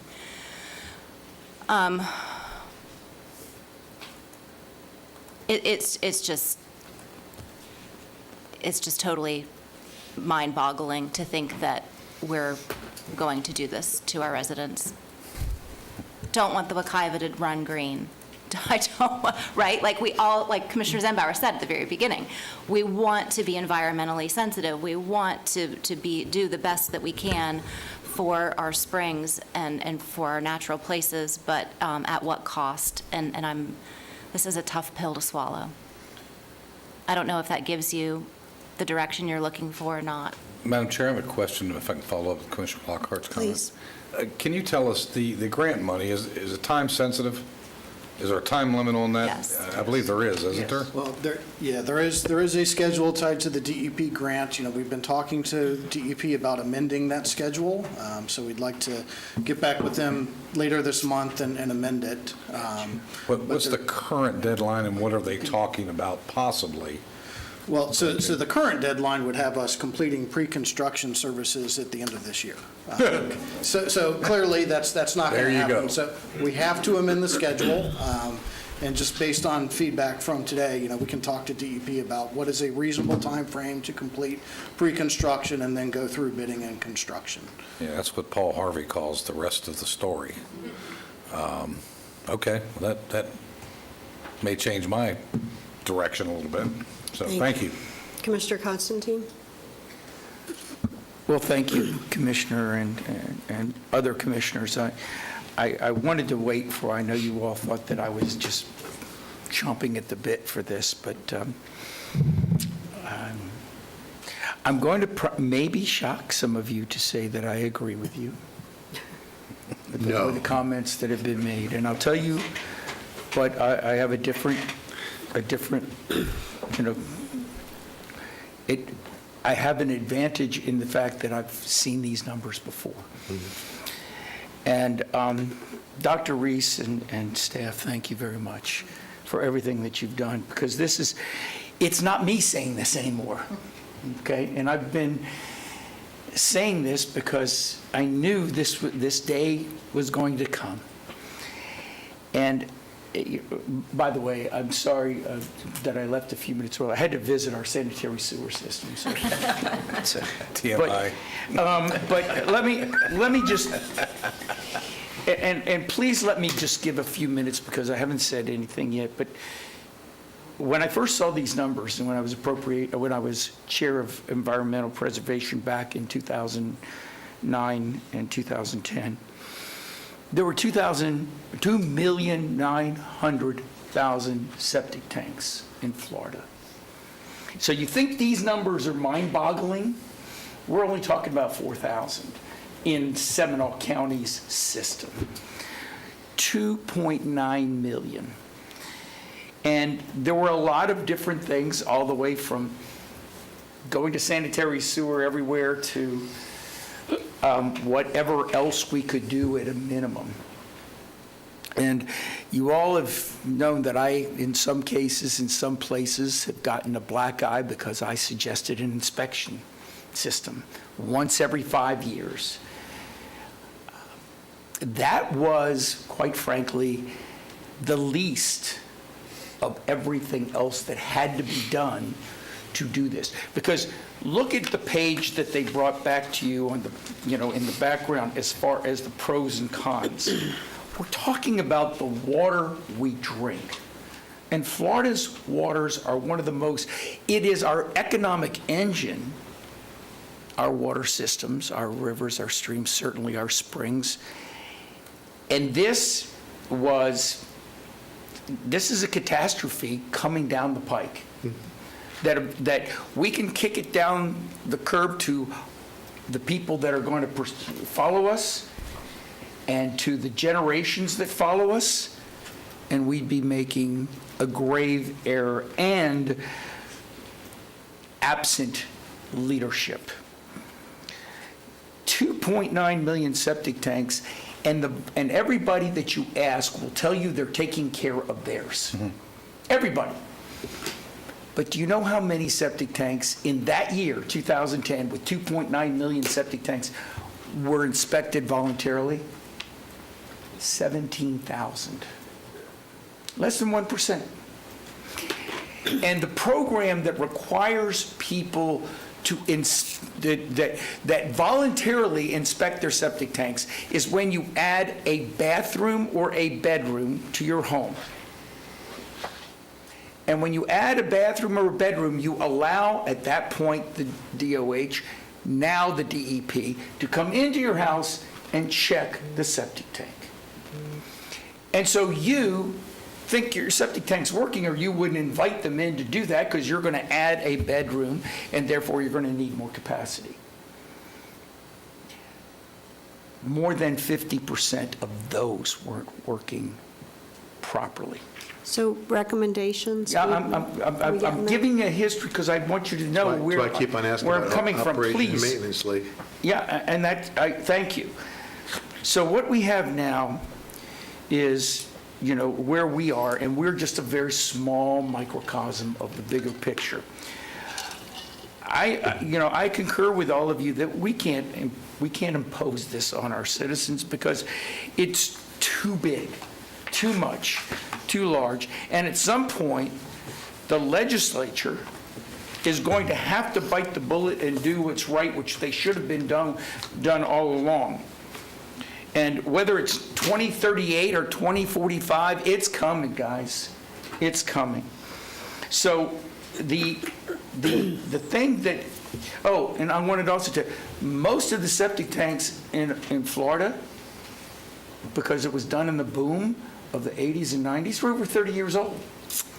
The life expectancy of a septic tank is 30 years. So a lot of people are going to come up and get that sticker shock whether we do it or not. And in fact, I think that one person called up and said, hey, I got to replace my septic system. When are you going to get a sanitary sewer? That just happened a couple of days ago. Okay, saying all that, we know that the cost of extending lines is just too expensive now, but we got to start. We got to start somewhere. And that's what we try to do with the inspections. Of course, it fell, like Commissioner Lockhart said, they come back and they change it sometimes. So what is your direction change that. for staff, Commissioner? Okay, I'm getting there. I have to lay the preface, please. So I think we can take steps. Clearly, the first step is we need to proceed with the first septic to sewer project. We've got to do that. We have existing grants. I know that you've said we wanted to do it voluntarily. I know there's some places that are asking for it, that have talked to you all right now. So I know we can do that. So that's important. I think the second thing we need to really consider, even if it is only 65%, and I've said this before, but now that you see the numbers, maybe you all will think about this. We need to look at any new project putting in advanced septic tanks everywhere, because it's going to come down the pike to everybody. We also need to look at, certainly, anybody that has a septic tank that fails, having to replace it if they cannot get sanitary sewer, as is required by law if it's within their reach to get the advanced septic tank. Those are things that are, easy fruit. And then the last thing that I would say, because these guys have to continue to explore the grants and have to continue to look at other alternatives. And there will be, as Commissioner, again, Lockhart said, there's going to be alternatives, hopefully. We've got to look at RMEs. It was something that I suggested a long time ago in the legislature. I think that there is a modified RMEs, regional maintenance entities. There are some things that can be done. I know Lake County has done a little modified one where it's actually, and you'll appreciate this, an insurance policy for your septic tank that because the legislature has not taken away the ability of local governments yet to come up with innovative and creative solutions, although they probably will someday. But this is something that we can do to work, and the staff knows about it. We've talked about it numerous times, where we start looking at how we can put together an RME, first for the people in the Wekiva and the Gemini area, but then potentially everywhere. Economy of scale. It'll cost a whole lot less if we are able to get companies to put together, or to work with companies to put together a type of insurance policy voluntarily, but people will see the benefit of it voluntarily, and then it can go there. It's very similar to what we did in Altamont Springs when we did the Apricot project. We did that. And here's the thing, and I just want to tell you why I told you about the 2010. When we discussed this, and everybody talks about the maintenance and everything, when we did this, the companies, the private companies, when we were working with them on this RME and the inspection program, said, unlike some people that were the naysayers, said, we would use this as a lost leader. The septic, the inspection type thing is not going to be expensive because they will use it as a loss leader if we can work with them, where people like Roto-Rooter and others, smaller and bigger, said, we'll inspect it. We'll probably charge less than $50. That was then. And, but the real problem is people are afraid of what they're going to find. okay? But I think that those are the three things we need to do. Start the process, look at advanced everywhere. I'm not saying do it now, but look at it and see if we can implement that, because both for new systems as well as existing that break down if they can't get sanitary sewer. And then look at a program of regional maintenance entity to start protecting these septic tanks along the way and stop the pollution. Because folks, you know, we can't live without water, and we are polluting it every day, and it's going to cost us more if we don't start now. Thank you, Commissioner Constantine. Any comments with regard to any of that? Commissioner Zembauer? I'll try to keep it brief. Thank you. Of course, many of you know my district, probably 98% of it is all on septic, and being the rural area. You know, septic system is comprised of multiple components. There's a drain field, there's a septic tank, there's a single chamber, there's a dual chamber, depending on the lineage when it was built. The septic drain field, in most cases, dictates the size and the amount of bathrooms that are in the thing. I would not be a fan of, if a drain field needs to be replaced, that we automatically force someone to upgrade the entire septic system. So I would want to see more about when that is triggered, a drain field versus septic tank being bad type routine. Thank you. Madam Chair, I just wanted to clarify, you know, this is mostly for properties under an acre. Those that larger than an acre, many of them most of them in your area, would not be as affected because you have the drain field, because it can spread, because it will not pollute as much. And that's one of the reasons we said it in the inspections back then, 1 acre or less. So we're not looking at 10-acre lots and 5-acre lots. But again, in my district, we still have a lot of quarter-acre, half-acre, under 1-acre lots. So, gentlemen, can I offer this opportunity? I think if the direction is to bring it back, staff to bring back information with regard to the opportunity to create that requirement, then staff needs to evaluate this discussion with the technical experts and bring it back to us. Is that fair? Yes, that's what I'm trying to say.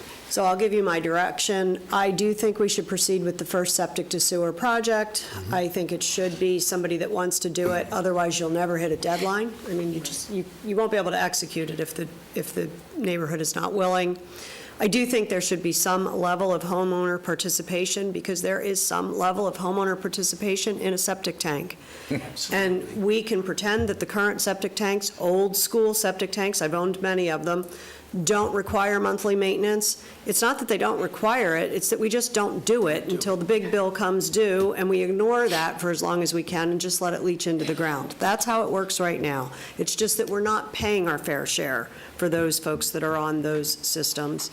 I don't have a recommendation with regard to the spread and the scale, although I think it's well done, and I think bringing back that type of detail will be extremely helpful. And I do think that anything that is returned back into the organization from that needs to come to remediate additional tanks, not to go back into the current utility using program. Madam Chair? Yes. Can I make an additional suggestion as well, if it's okay with the board, and also look at other outside partners that we can partner with, outside agencies that we can partner with? Thank you. Do you feel like you have enough direction? Commissioner Lockhart's got her hand. Oh, I'm sorry. That's okay. Thank you. I just have a question. Where are our 7 cities that are within these PFAs or whatever? What are they doing? Are they required to do anything, or is this something the county has to do? They are required. As far as with Wekiva, it's Altamont, and I think they have a very small number of septic tanks within their city boundary. The Gemini is the newer one that's been expanded, and so Sanford and Lake Mary, and I think Dr. Reese had it on his slide. They have some, but those are their responsibility, so it's not a county. We can find out. Yeah, I'd love to know what they're doing. I can tell you, Altamont Springs requires you to hook up to sanitary sewer. Done. It's done. In fact, when I bought my house on the lake, I found out that the previous owner had never hooked up, and I went ahead and hooked up to sanitary sewer. But there is no how, I think they said 150 total, and that's outside the city limits.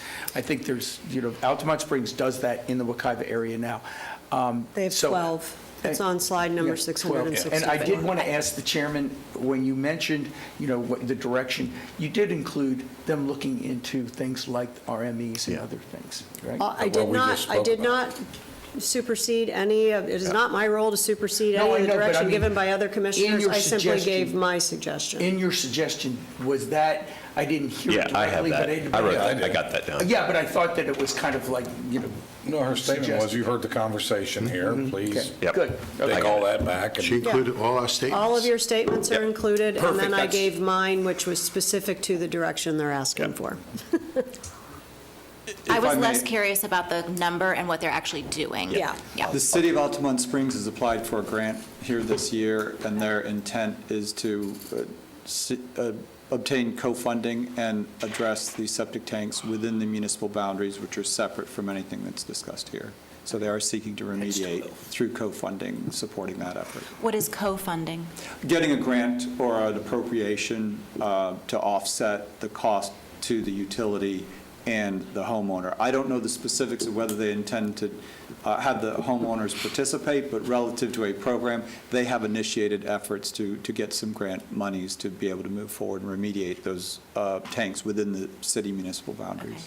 I think it would just be helpful for us to know where we are in the scheme of how much we're offering to do. Got it. Sorry, thank you.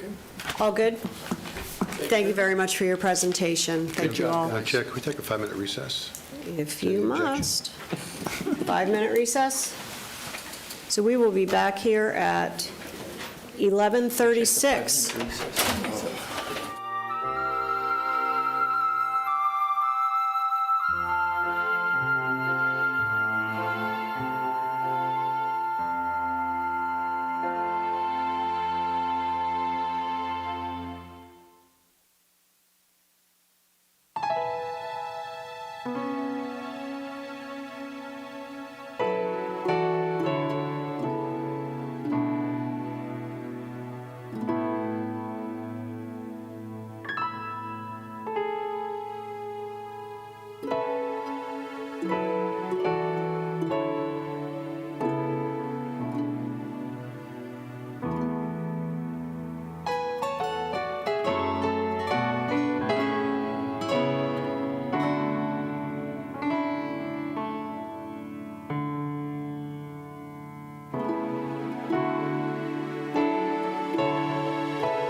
5 minutes is up.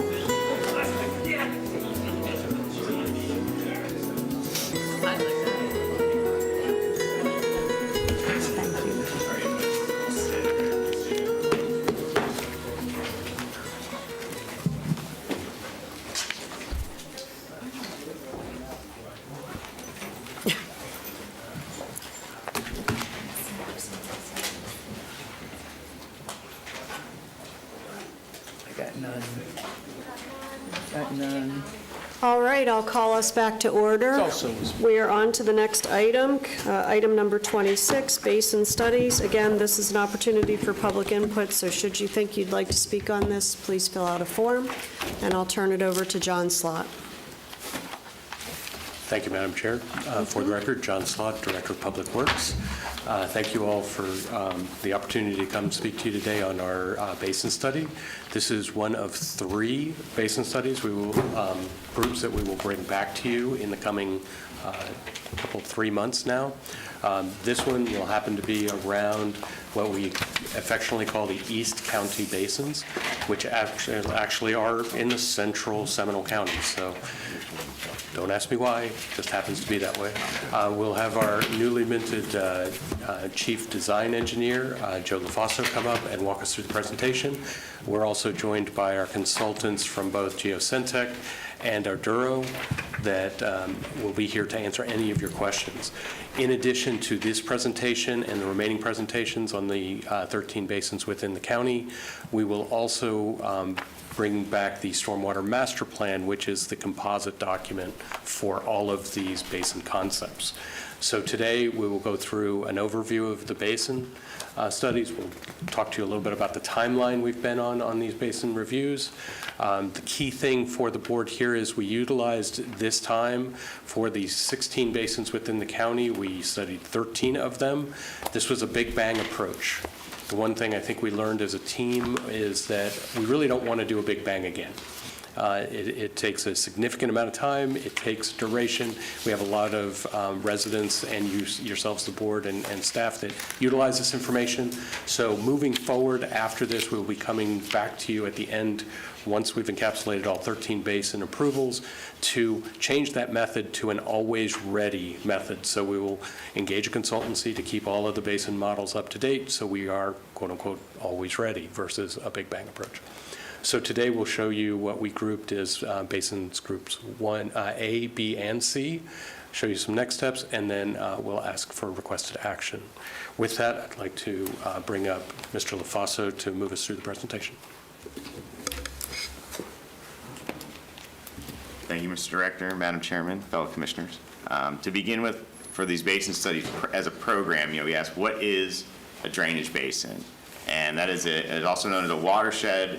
It is a large area of land where all the streams and the rainfall drain into the same common body of water, and it usually will take the name of that water body. So it's going to consist of surface water like lakes, streams, reservoirs, wetlands, and underlying groundwater. So now, why do we study basins? Well, we study them because they provide essential insights for managing our water resources, helps us to assess the flood risk, develop effective flood control measures, and to maintain water quality at safe and sustainable levels. So how did we then use that study? Well, it's actually part of a whole process that we have. We use those basin studies to identify areas that are problem areas, and then those are developed into concepts, and then those concepts migrate into the Stormwater Master Plan. And then from those, they become projects in that master plan, which are approved projects that are then used to design improvements throughout the county to help with our stormwater issues. So we use some key terms here to help describe what we're looking at in the basin study. So a key term is level of service, which is essentially describing, the level of inundation in a given area based on an ABCD grading scale. And then also we evaluate that level of service during particular storm events. So whether you have a 100-year storm or a 10-year storm, we're looking to see what is your level of service in an area for that event. Then once we have all that information, we develop some concepts. Once we identify problem areas, we then rank those concepts. And we rank them using this scale that Seminole County has developed as part of our Stormwater Master Plan, and it has these 7 criteria. And that is how you combine your score in each of the 7, and then you get a number, and that is the score for the project. So our approach here is we have 13 out of 16 basins currently studied. They are divided into groups. As the director was saying, this is the last time we're going to sequence it in this manner. After this, we're going to do sort of a continuous update approach to the models. The current studies began in 2019, and the group of basins we're going to discuss today are those in the gray on this map. This is an overall timeline of our basin study program. It began in 2019, as I said. Between then and now, we had public meetings and incorporated those comments into the basin studies. And today, we are at the 9th of December, 2025. This is the BCC meeting. We're here to discuss the East County basins. So we'll begin by doing East County basins groups A and C. Those are Soldiers Creek, G Creek, Little Lake Howell, and Lake Jessup basins. The Soldiers Creek Basin is 19.8 square miles. It includes unincorporated Seminole County, but also portions of the cities of Castleberry, Longwood, Sanford, and Winter Springs. There are a total of 7 project concepts and a total of 848 sub-basins that compose this one Soldiers Creek Basin, and 180 of them are closed sub-basins. Now, a closed sub-basin is a sub-basin that does not have any means of draining out of it to the adjacent water body. And so that's a topic, just keep that in your mind as we go forward. So the other thing to keep in mind is that the project concepts are developed for the areas of the basin that are in unincorporated Seminole County. So we're still working with our partners in our 7 cities, but these concepts are developed specifically for the unincorporated regions of the basins. So moving on, G Creek, it's 11.4 square miles. It includes Altamont Springs, Castleberry, Longwoods, and Winter Springs. It has 1 project concept, 566 sub-basins, and 77 closed sub-basins. The Little Lake Howell Basin is 4.3 square miles. It includes Castleberry and Winter Springs. It has a total of 5 project concepts with 153 sub-basins, 31 of which are closed. And then the largest of this group is Lake Jessup Basin. It is 63 square miles. It includes Lake Mary, Oviedo, Sanford, and Winter Springs. It has a total of 9 project concepts, 2,010 sub-basins, 593 of which are closed.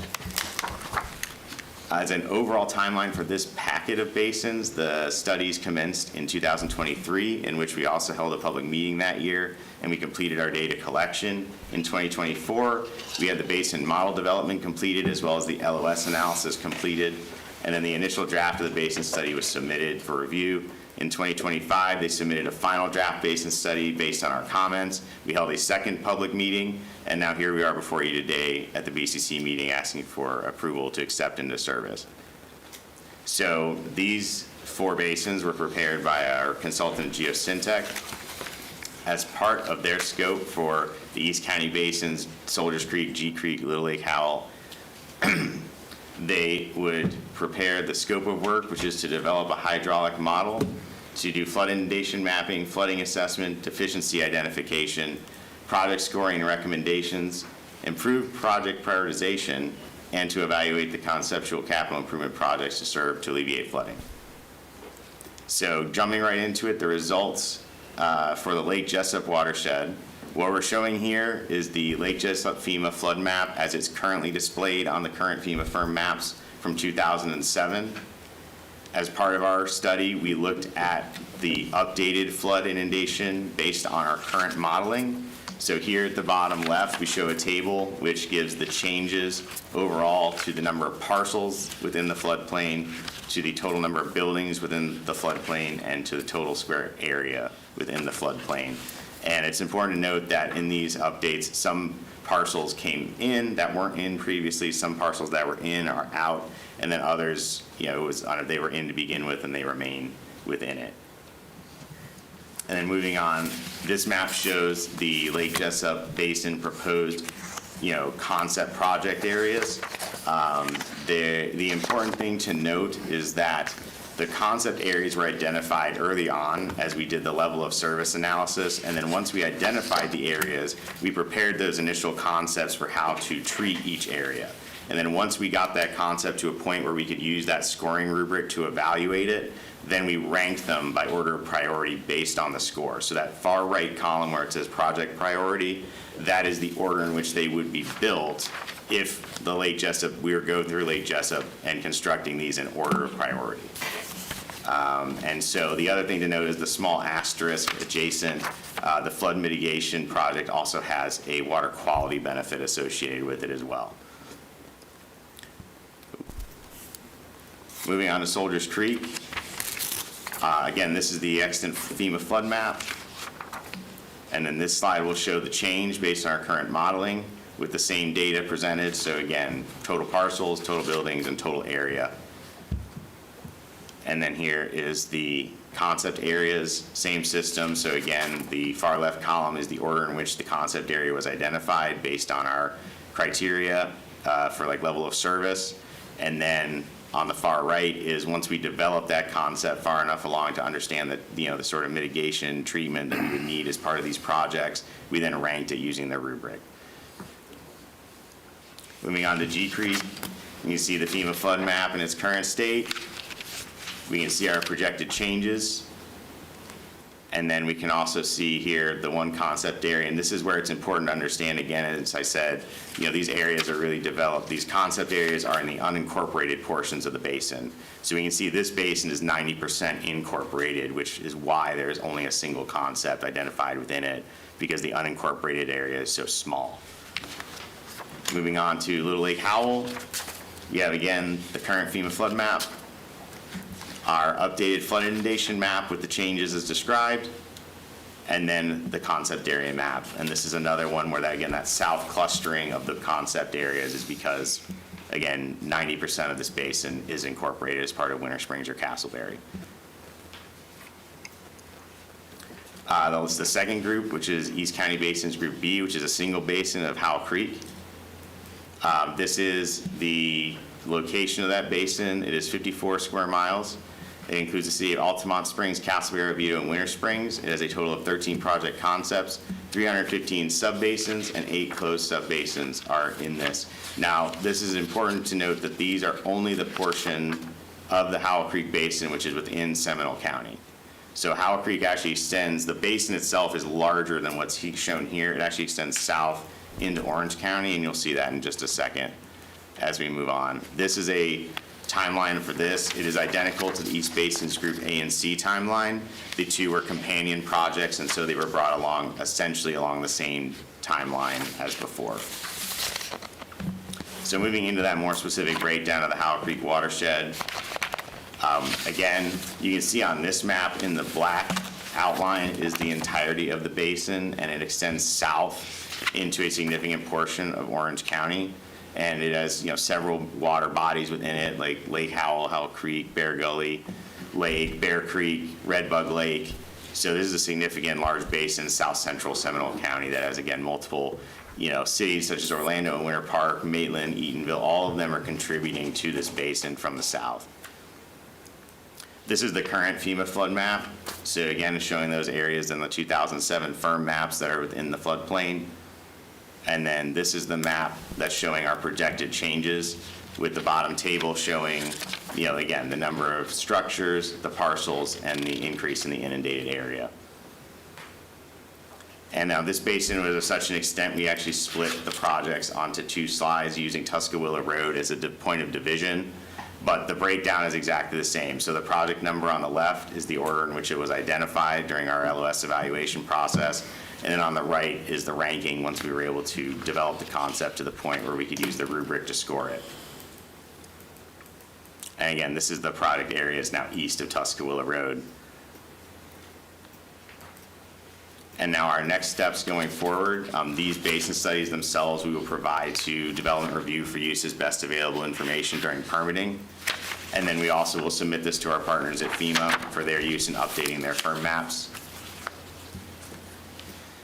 In addition, the remainder of the program will be concluded in January 2027. So starting on January 13th, we're going to bring the Lake Monroe and Big and Little Econ Basin groups to you for a similar presentation and approval. And then the same thing in the second meeting in January for Big and Little Wekiva and Yankee Lake Basins. And then once all 3 of these basin study groups are approved, we will use them to then finalize the county stormwater master plan, which we anticipate being completed in the first half of 2026. At this time, our requested actions for board approval for acceptance into service of the basin studies for East County Basins Group A, B, and C as recommended by staff. I'd like to thank you for your time, and we open the floor to any questions. Thank you. Fantastic presentation. Commissioners? Commissioner Zimbauer? As it pertains to the other government entities, the cities here in Seminole County, as well as Orange County and its municipalities, what level of coordination has been occurring there during this process? And where are they at in this stage? I know Orange County has already done a great deal of studies on their side, but how's that interacting with the cities in Orange County going at this point? Are they in lockstep with us, or are they doing side-by-side work, or we ahead of them? What's happening there? So what I'll say is you're correct. Everyone is in the process of studying these, and we do coordinate with them. We have great interest from our cities, such as Winter Springs, to coordinate with them on projects.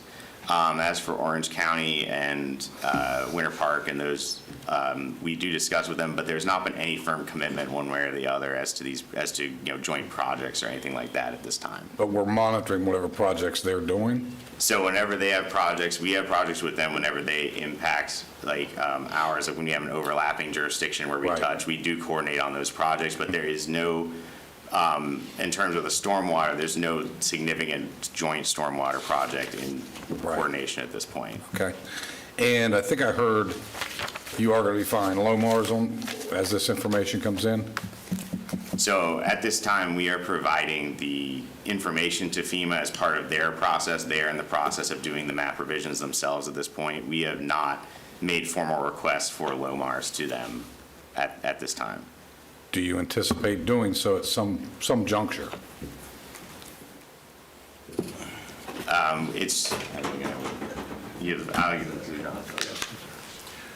Thank you, Commissioner. So our intention would be to get direction from the board to the county manager if this board would like us to pursue the map revision as a county. Be happy to pursue that. We do know that FEMA right now is working on several and will at some time come back and do it. So it depends at the board's discretion if the county would like to lead those public discussions or if we would like FEMA to lead those public discussions. Okay, fair enough, sir. And this may be more of a question for Tim Jex if he's here. County manager may have this answer. Listening. What portion of this is being funded by the infrastructure sales tax? And that's the whole purpose of identifying the projects, because when we bring the stormwater master plan back to you all, we have, as you know, we have identified a certain percentage for stormwater projects, and then we'll review that with the board, and then you can prioritize those projects for us. Good. That's what I expected, so good. The LOMAR is an interesting discussion we've had on this board previously, and I would tell you that at least my opinion has changed since I arrived here from the standpoint of what we have experienced in the last 5 years with flooding and identifying, and it's a double-edged sword. People get, I think it was well stated, that you're finding properties that are in the floodplain now that shouldn't be, and there's others that aren't that should be. And we just went through approving not long ago a joint project which we purchased in my district, properties through a FEMA grant to take that off the market so it doesn't become an ongoing problem. But we do have ongoing problems within the county, areas that continue to flood. And I'm a fan, I think, of making sure everybody gets the transparent information of you're in the floodplain or you're out of the floodplain, you weren't in, you are now. That's going to be a FEMA level of determination. We're just feeding the information. So I would be a fan of making sure that information all gets to FEMA and making that request on behalf of our citizens. Thank you, Commissioner Zimbauer. Anyone else? Commissioner Lockhart? I think, again, the way that we message and communicate with the community on that is going to be significant. I would throw my hat in the ring on moving forward with the LOMAR, just because it's when you have new data and when you know better, you do better, right? And so I think it would be important for us to do that. Great work. Glad to be able to get it all done. Love the new mindset of having this on a continuum. I think that's great. Really appreciate that. It's good work. So thank you. Thank you to our consultants. Commissioner DeLaury? Thank you, Madam Chair. First of all, well done. And being that this is the first time we really got into all the basins, I do realize, as well as the other commissioners, this was a heavy lift. So, again, well done. And I do like the idea of continuing moving forward and updating as a regular process. We talked about the 7 cities, but we did not talk about the agencies like DOT or the Turnpike. I know the 417, there's going to be some stormwater work done on that as well. I just want to make sure that we're looking at that to make sure their projects are in our basin, because there was a level of commitment from the Turnpike. We do have the correspondence from them several years ago that says that the work on the 417, if there are mitigation projects, they'll be in Seminole County, and we need to make sure that we're working with them on that, as well as DOT. And with the priorities that you're going to be presenting to us, I would like to know how they affect the 7 cities and if the cities are participating. Thank you, Madam Chair. Commissioner Constantine? Well done. And I also throw my hat in the ring to move forward. Thank you. My comments with regard to the presentation, first of all, very well done. I do believe that we need to push FEMA to update. There's a lot of confusion with regard to, oh, I'm not in a flood zone, so I don't need flood insurance, et cetera, et cetera. Any better information that we can have out there for our citizens is truly valuable. I do think it would be worthy of clarifying that priority for the sake of anyone listening, that the priorities will change as these all come together and move forward into the plan. I think you said that, but I'm going to repeat it, because at some point we're going to have somebody that stands here and says, it's a high priority and you haven't done it. It is a high priority in the isolation of that little area alone. So just a clarifying statement. With that, I'll look for a motion. Motion to move forward as staff's requested.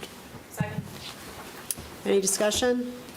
All those in favor? Aye. Opposed? Thank you. Thank you very much for your presentation. Anything for the good of the order before we close out the morning? Hearing none, meeting adjourned until 1:30.